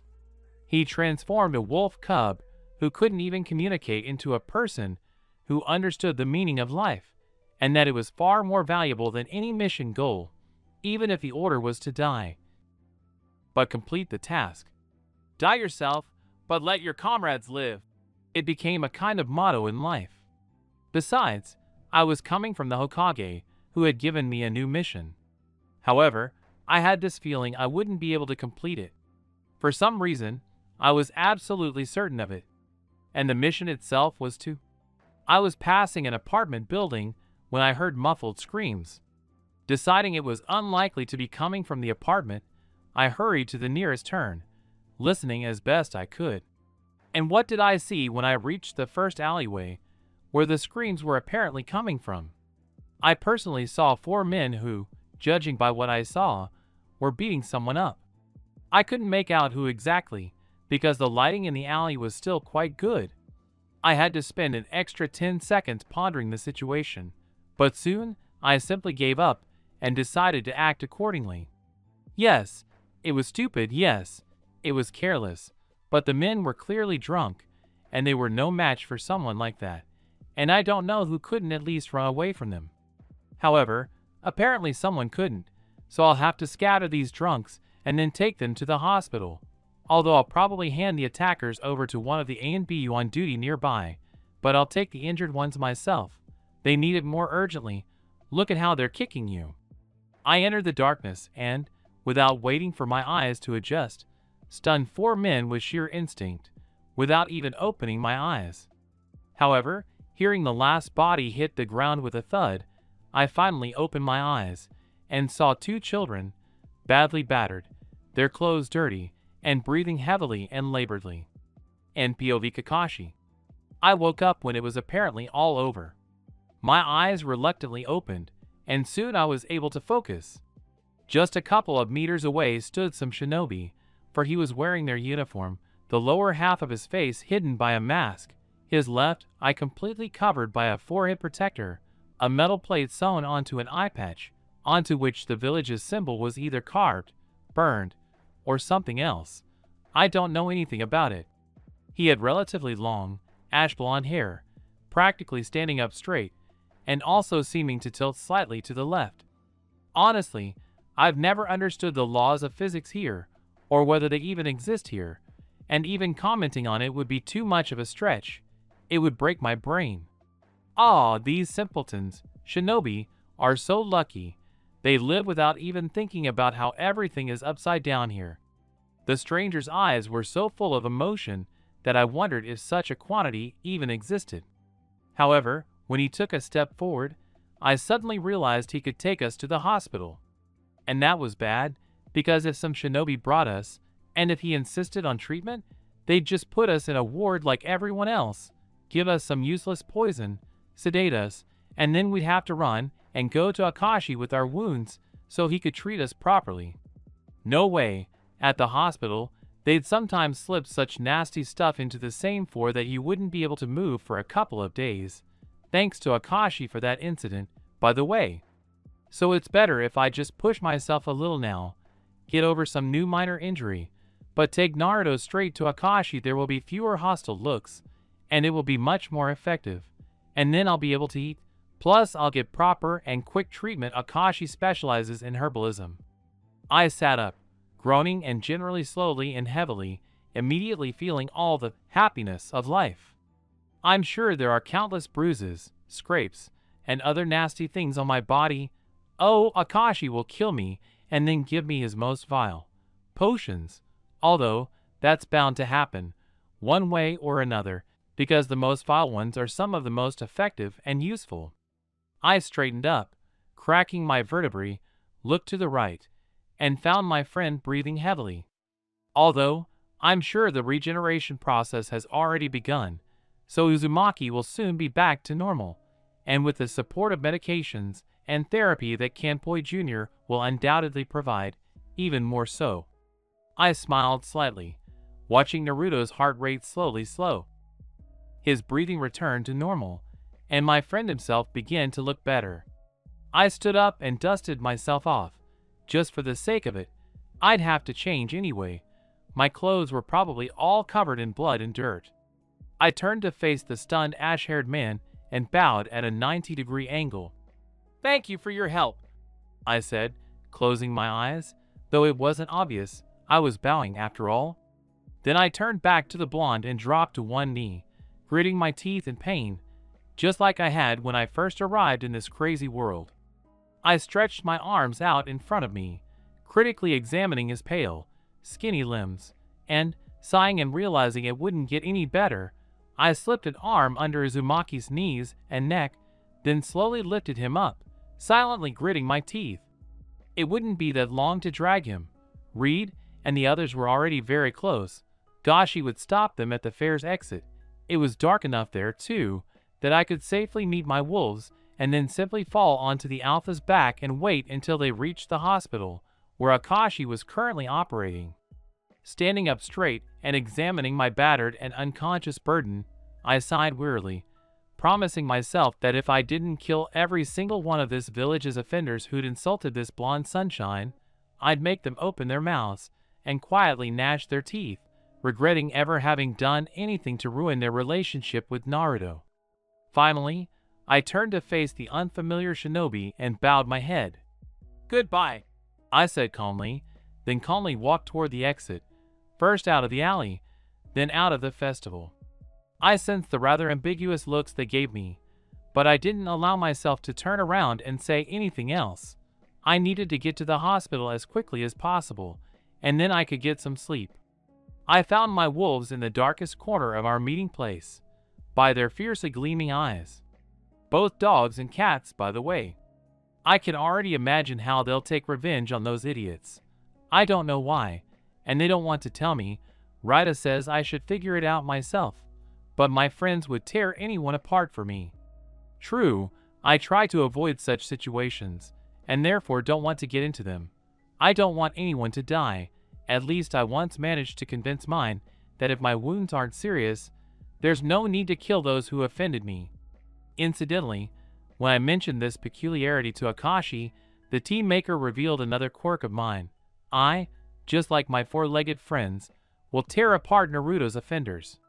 Until that moment, I somehow didn't notice it, but then for a long time I was stuck in thoughts, the basis of which was the question: when did I become so attached to this blonde guy? So I placed Naruto on Yoa's back, as usual, and figured I'd be a bit too big for Reed. I'm quite tall, after all. After considering the consequences of my impromptu expedition, I decided it was better to injure myself rather than even slightly injure my friend's Alpha. So I gave the signal for everyone to leave. And, wrapping my arms around Yoa's back, I followed them. The entire way, Rita kept grumbling indignantly about how it was their job to protect and cherish me, not the other way around. I could only smile guiltily, as if to say I couldn't do that to the first friends I'd ever made in my 2 lives. The Alpha grumbled the longest. The others were already tired by the halfway mark. And so, I removed one hand from the wolf's warm fur and opened the door to the hospital, where it seems like all work immediately stops, and everyone looks at us. And among the huge crowd of mismatched medics in the corridor, I spotted my good friend, which is why, clasping Reed's back tighter and more comfortably, I shouted, summoning the herbalist from the astral plane. "Can't boy Akashi, the rest is on you!" After which he hung up. From the third person. Yesterday, for the first time in many years since the end of the previous war, Kakashi saw a child so beaten up, who at the same time acted as if everything was as it should be. One child, whom Kakashi remembered for his unusual appearance, came to almost immediately after the Jonin knocked out the men. And within a minute, he was sitting up and looking around. Hataki was also surprised when, moments later, the albino stood up, bowed, and thanked Kakashi for his help, then immediately crouched down next to the boy, who was even more battered than the white-haired one. For a few moments, the child looked at his hands, as if wondering when they would break. Then, with a tired sigh, he finally picked up his friend, slowly straightening up and turning to face the entrance. With a farewell nod to the shinobi, who was supposed to be a shinobi, the albino walked off somewhere. Probably going home, Kakashi thought. And then he didn't even think about how wrong he was, but he didn't forget to go to the Hokage the very next day and ask where these boys lived, in order to visit them and find out how they were feeling. And now, walking through the village, Kakashi replayed his conversation with the Hokage over and over in his head. How he'd presented himself to the village head, how he described the boy's appearance, a boy he'd more or less memorized, and how Sarutobi had said, even taking his ever-present pipe from his mouth, that the boy, an albino, was an orphan, one of the children left without parents that night 5 years ago. And now, walking toward the orphanage Hiruzen had mentioned as the home of those boys, Kakashi wondered where those boys were now. Essentially, they should be in the hospital right now, but he wasn't sure they'd have stayed there willingly. Although, it's possible they'd be forced to stay there. Although, not necessarily, because yesterday had been a festival, which meant there were plenty of drunks in the sobering up station, and when there were a lot of patients, those from the sobering up station were moved to standard wards, relatively close to the regular patients. And so Kakashi now, entering the main building of the orphanage, hoped that he would meet these boys there at least in their own rooms, recovering from yesterday's beatings. "Hello! Who are you here to see?" A chestnut-haired girl greeted the shinobi, immediately dismissing a pair of small children. Kakashi, approaching, watched the children closely. He guessed they were no more than 3 or 4 years old, and they probably were. "Hello!" Bataki, apparently, greeted the teacher. "I'd like to inquire about a few students. I'm interested in the boys, but I only know the name of one." "Daichi," the Jonin said immediately, probably expecting an answer almost immediately. However, the girl didn't live up to his expectations. "Daichi? Forgive me, but I don't remember a child with that name. Maybe he has some distinguishing features?" The brunette was honestly surprised, looking at the stranger.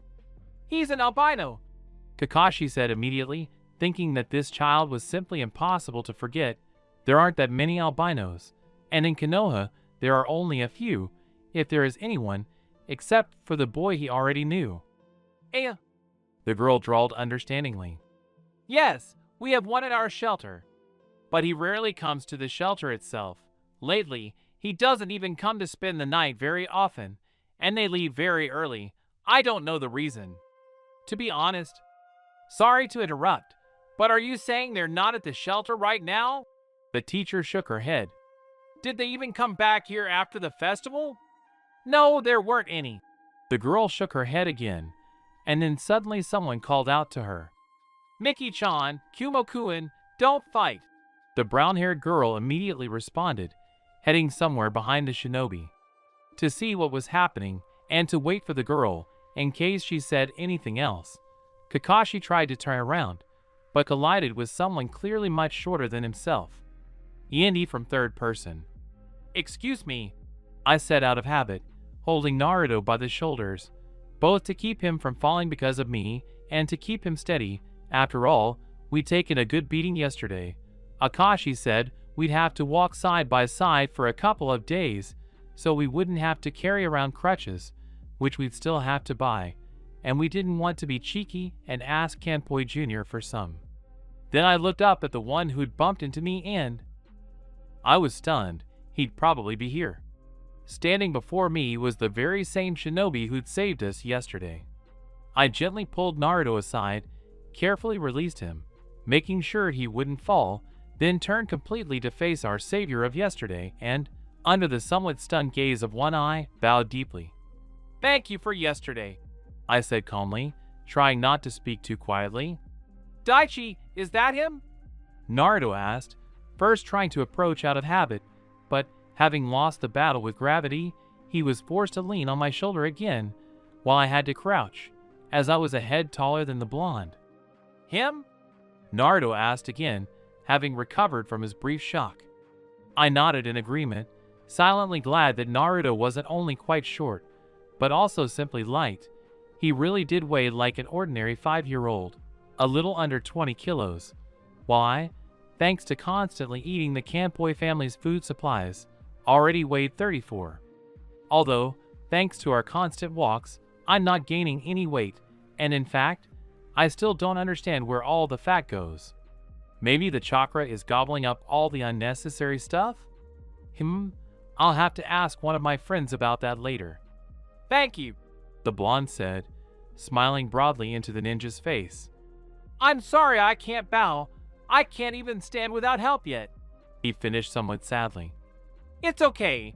You can thank me properly when you get better," I reassured my friend, instantly understanding the gist of it. The stranger, however, clearly didn't understand anything at first.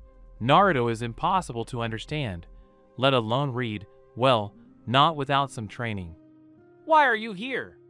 I asked, turning my gaze to our interlocutor. I know nothing. For some reason, he didn't want to give a reason. Oh well, we'll find out later. Where were you all night? In the hospital? Did you run away on your own, or were you let out so early? He looked us over sternly. No, actually. We have a doctor friend. He treated us as best he could, and we spent the night with him, I replied, my eyes widening in surprise at this behavior.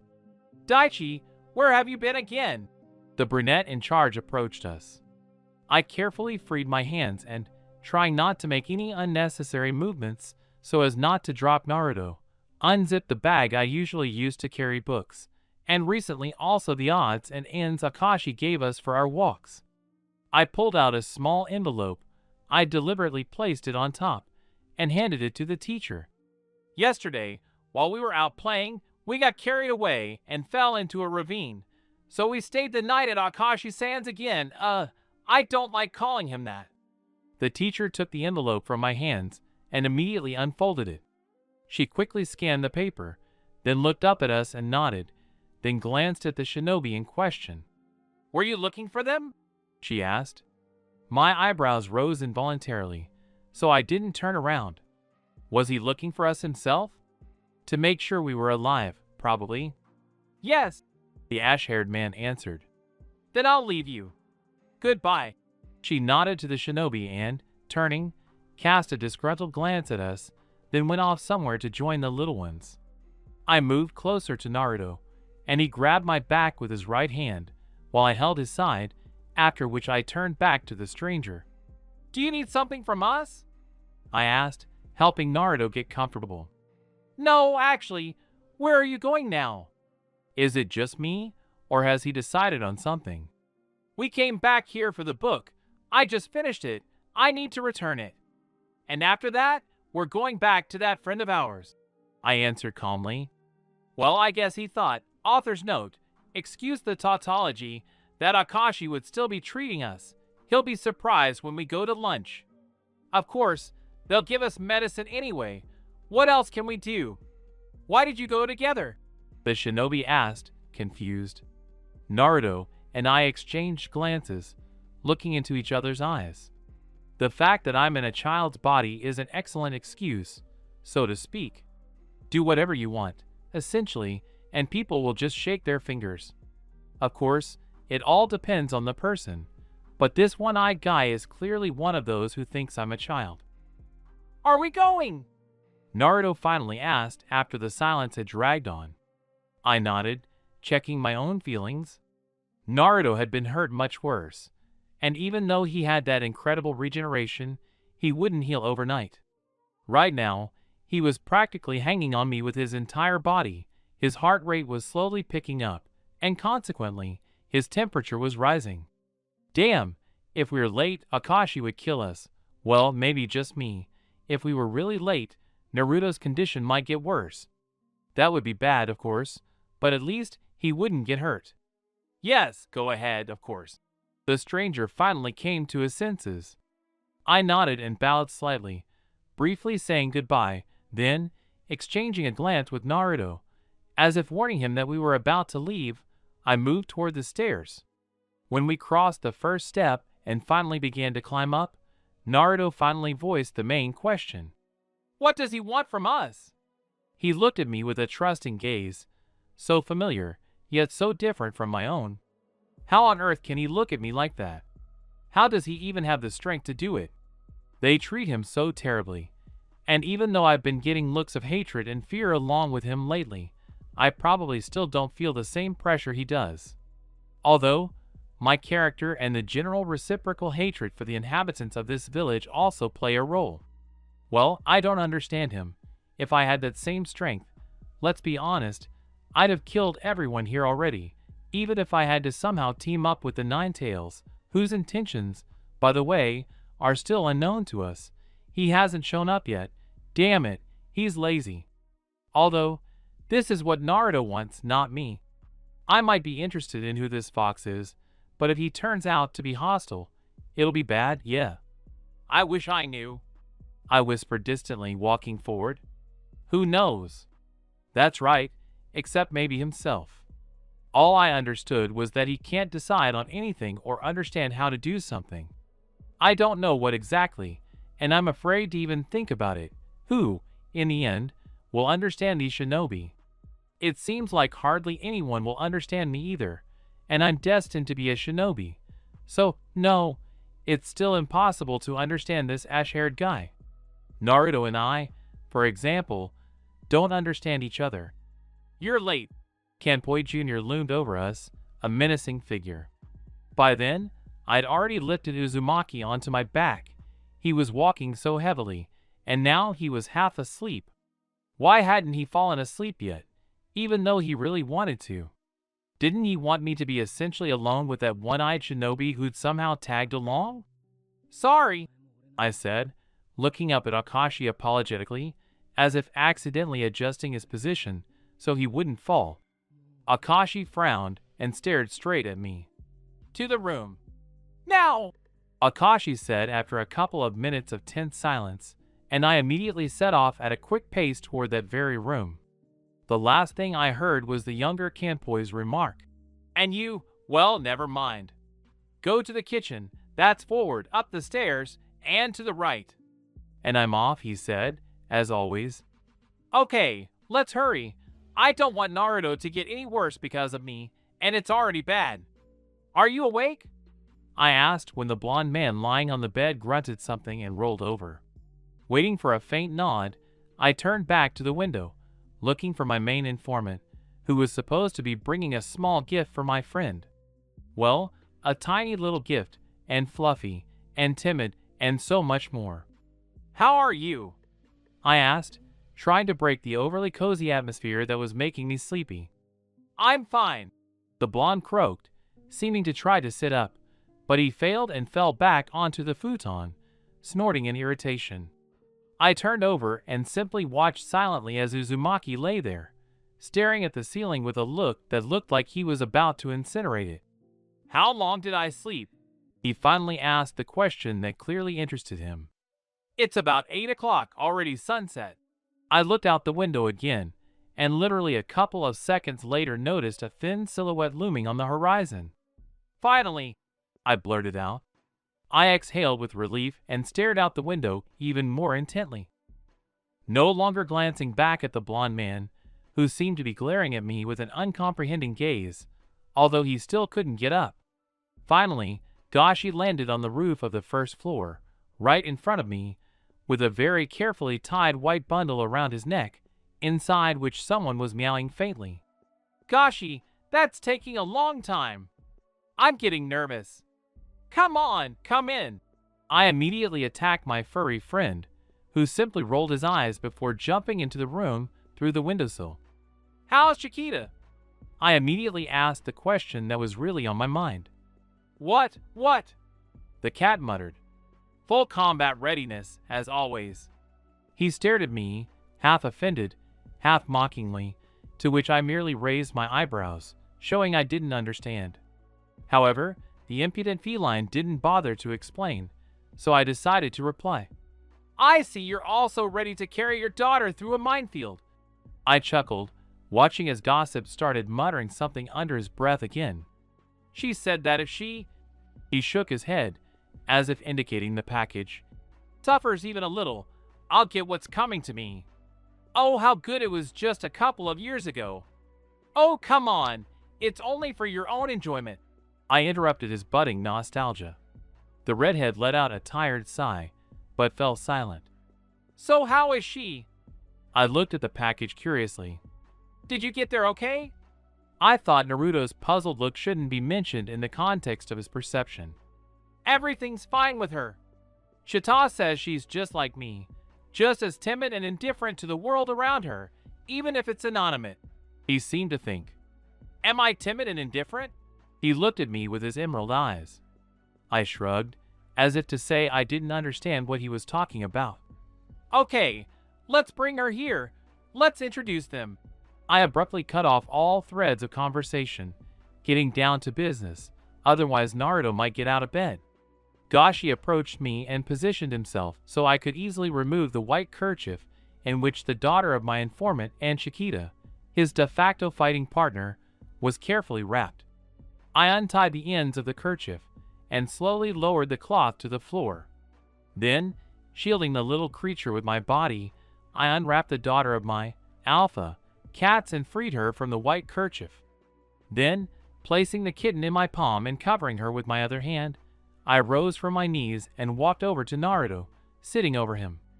I carefully placed the tiny ginger bundle on Uzumaki's slender chest and, to his stunned look, replied, "A birthday present. Yesterday, Chiquita didn't want to let her go yet. She said she was still too weak. She's already 2 weeks old, such a tiny thing, and yet she's so much like you, so quiet and trusting. True, like you, she only trusts those she can truly trust, as if she feels safe." Naruto looked up at me with disbelieving blue eyes, and for just a moment they watered. However, the blonde knew perfectly well that I don't like crybabies, so he didn't rush into tears and was soon as good as new. He took the tiny kitten in his arms and sat down anyway. I wasn't entirely surprised. I was somehow mentally prepared. But I don't know about the ash-haired one, whose murky presence, albeit awkwardly, was palpable. He carefully placed the kitten on the blanket in front of him and studied it for a long time with interest, rhythmically stroking its fine, light fur. "Do you like it?" I asked. My friend nodded, not taking his eyes off his gift. "What will you name it?" "Menma," Uzumaki answered without thinking. "Ramen Maniac," I chuckled. Gashi chuckled. Naruto finally turned his sincerely incomprehensible gaze to me, and little Menma finally opened her eyes, eager to take in her new surroundings. Feeling something stirring in his arms, Uzumaki looked down, still slightly stunned, and not without surprise discovered a fluffy orange lump on his left palm, and almost immediately met the kitten's beady blue eyes. They stared at each other for about 5 minutes. Gashapa and I watched them with interest, following the silent conversation between the man and the kitten.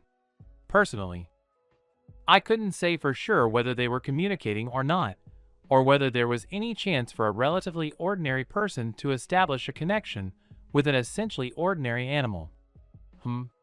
I'll have to ask someone. Although, if the question concerns my enhanced genome, and it does, then the choice narrows down to 2 of my friends, since Chiquita doesn't really like answering questions, and those are, as always, Reed and Gashi. Why did I mention this?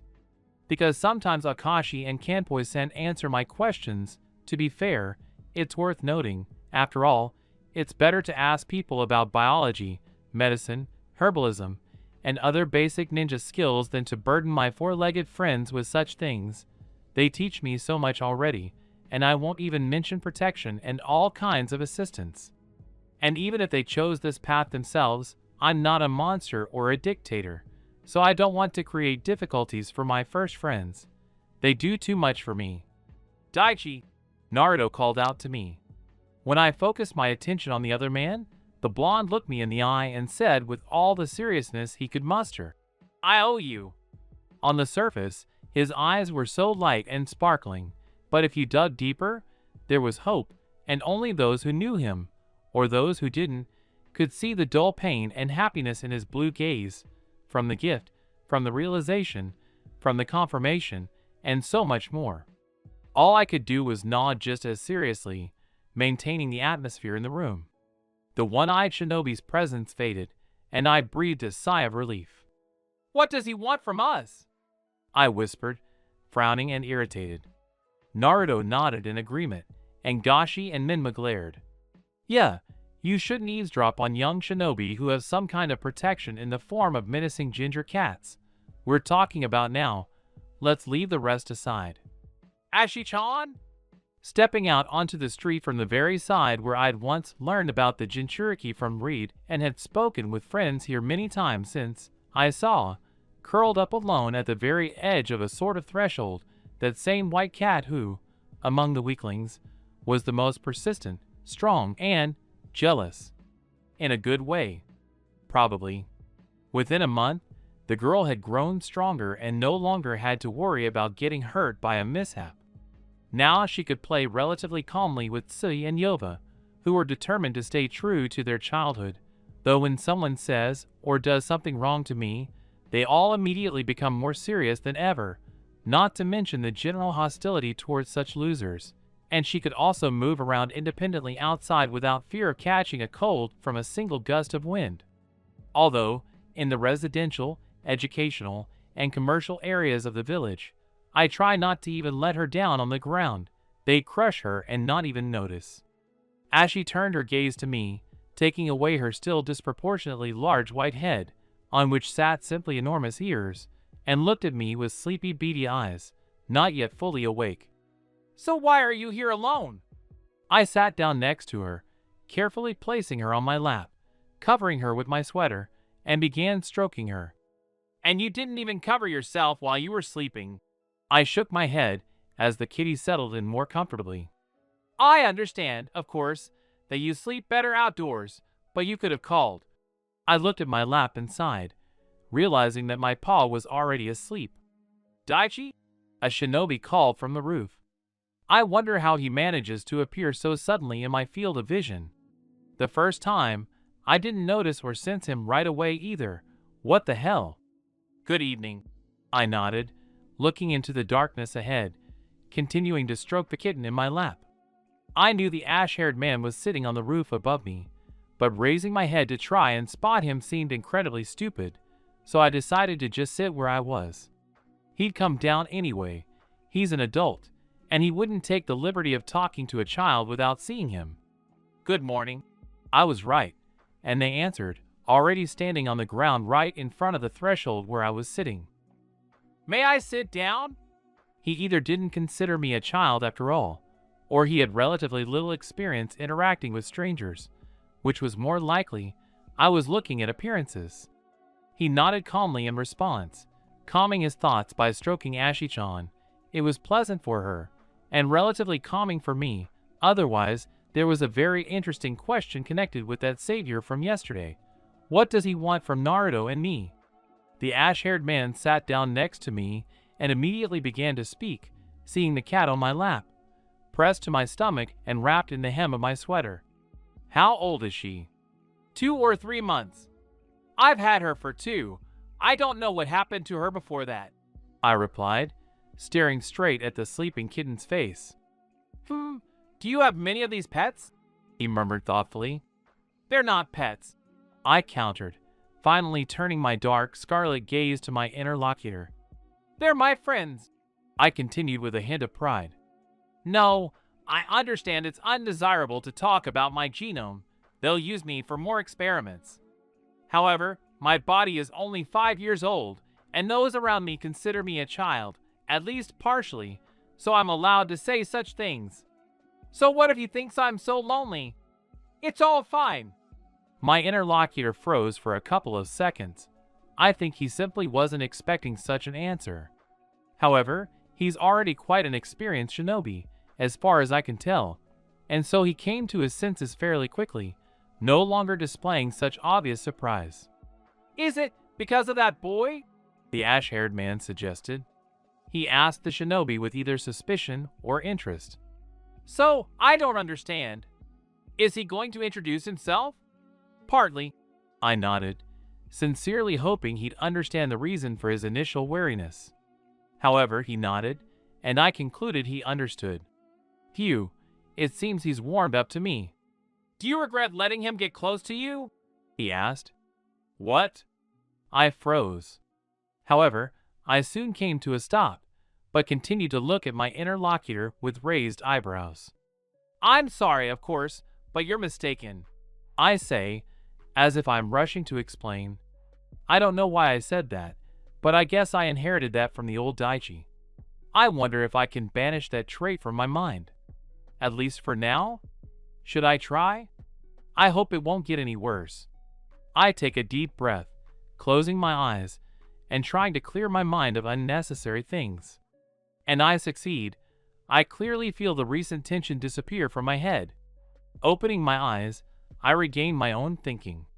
Well, I think I can react my way for a while. Although in the future I'll still have to learn to control it. Abrupt mood swings always look either suspicious or immediately funny, and I don't want either. If they suspect me of something, it will be difficult to get out of it, and if they laugh, well, I hope they won't invite me to the funeral. And no one will drag me along. I hope so. Still, I think in the second case, I'll act differently than in my past life. Even though Daichi and I were loners, having merged, I will act differently. I'll definitely want to kill the insolent ones, even though it seems crazy to me. He let me in, not the other way around. I corrected him calmly. Even if someone lets him involuntarily, there's no guarantee he'll reciprocate.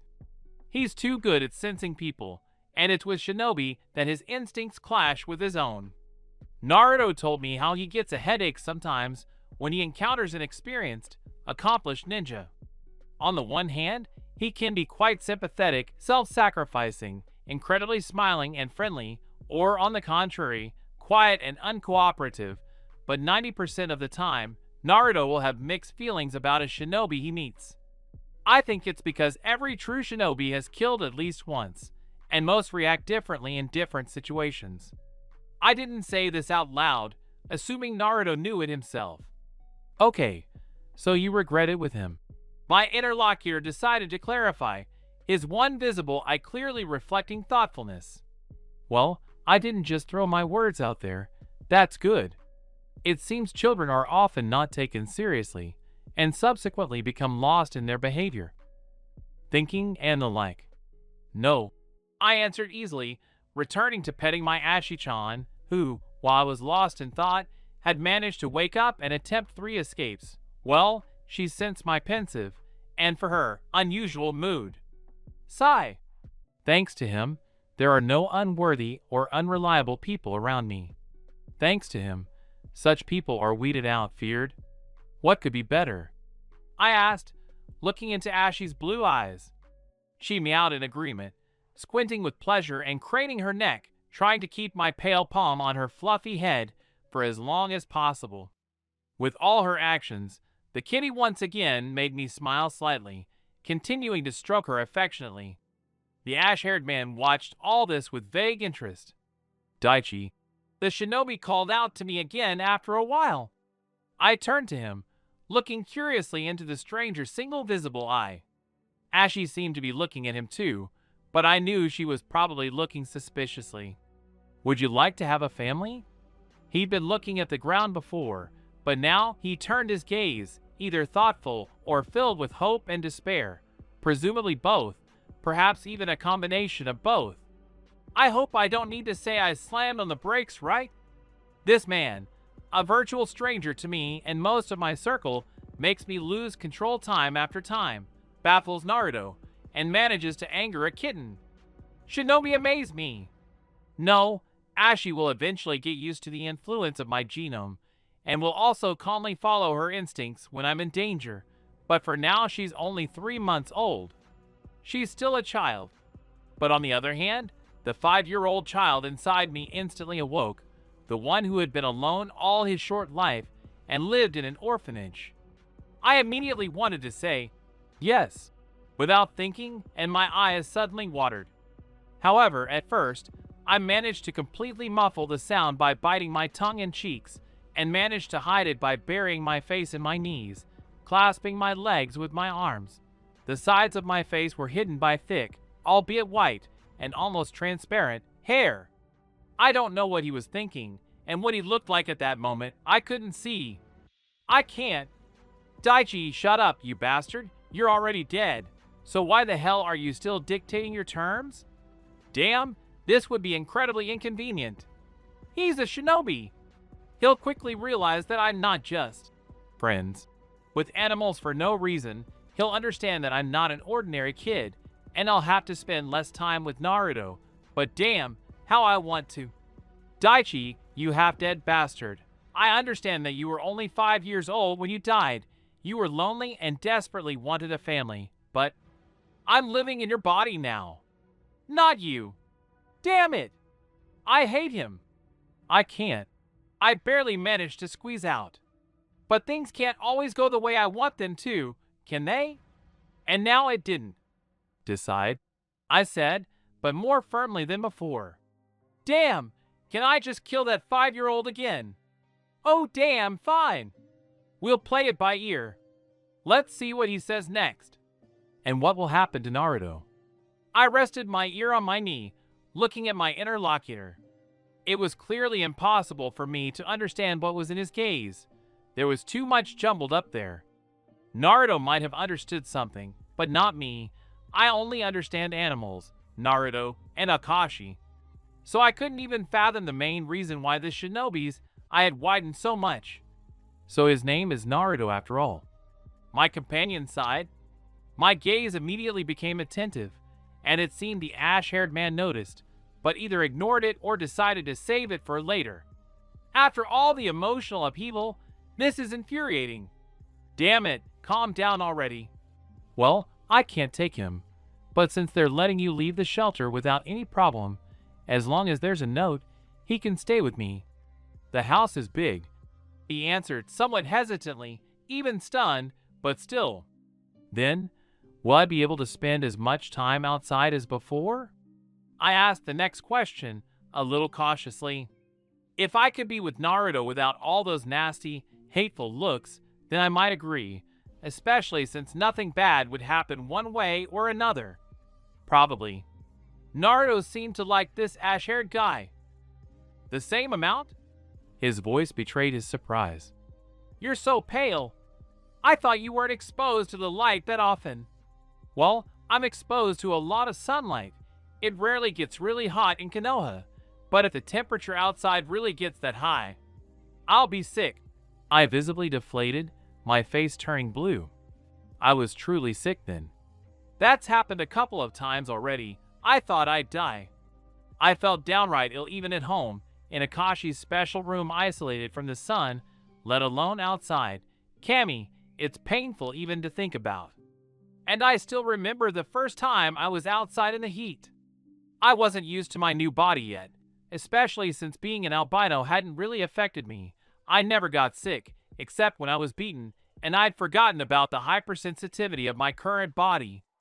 Oh, I felt so bad back then. I can't describe it. Exactly, you're an albino. The shinobi nodded understandingly. But why are you outside? You seem to be here often, at the Kanpoi clan's house, so why? Actually, being cheeky isn't exactly appropriate, is it? We're orphans, and we often stay overnight here. They feed us, treat us, and everything's free. And my family doesn't like to sit at home either. Besides, there are too many of them, and some are big. So the forest is a very good place. Besides, I read a lot, and it doesn't matter to me where I do it, and I'm used to animals. So, sitting here all day is unproductive. I return to normalcy with short breathing exercises. I see. He drawled thoughtfully, briefly lowering his gaze, but then immediately looking back at me, he finally answered my question. Yes, as much as you like. I'm not forcing you to stay in the house. My interlocutor shrugged. Then okay. I agree. I nodded, finally raising my head. We'll see how things go. Maybe I can trust him enough that telling him about my genome will be just a small part of what I can reveal to this ash-haired man. By the way, if you do adopt me, maybe you could introduce yourself? Yeah, I can't always mentally call him ash-haired and shinobi, and only address him formally out loud. It's starting to get tiresome, and we've only known each other for a day. Exactly. He seemed to realize he hadn't even said his name. My name is Kakashi. He seemed to think I was a child after all. Offended? Not really. More like I was thinking about it, and now I have the answer to my question. And I'm Daichi, I said, just for the sake of it, smiling out of pure habit. And the fact that I'm usually not inclined to smile in front of strangers or simply unwanted people only occurred to me later. And there was no time to dwell on it, so I put it off until later. And then I just didn't really understand it, and there was no one to ask. I mean, when I arrived, I chased that amateur. Well, no, he was just playing with Minma. Where the hell do they get all that energy from? Well, I'm not complaining. I have enough of my own. And even if I feel like crap on a sunny day, at least I won't be bored. I'm fine too.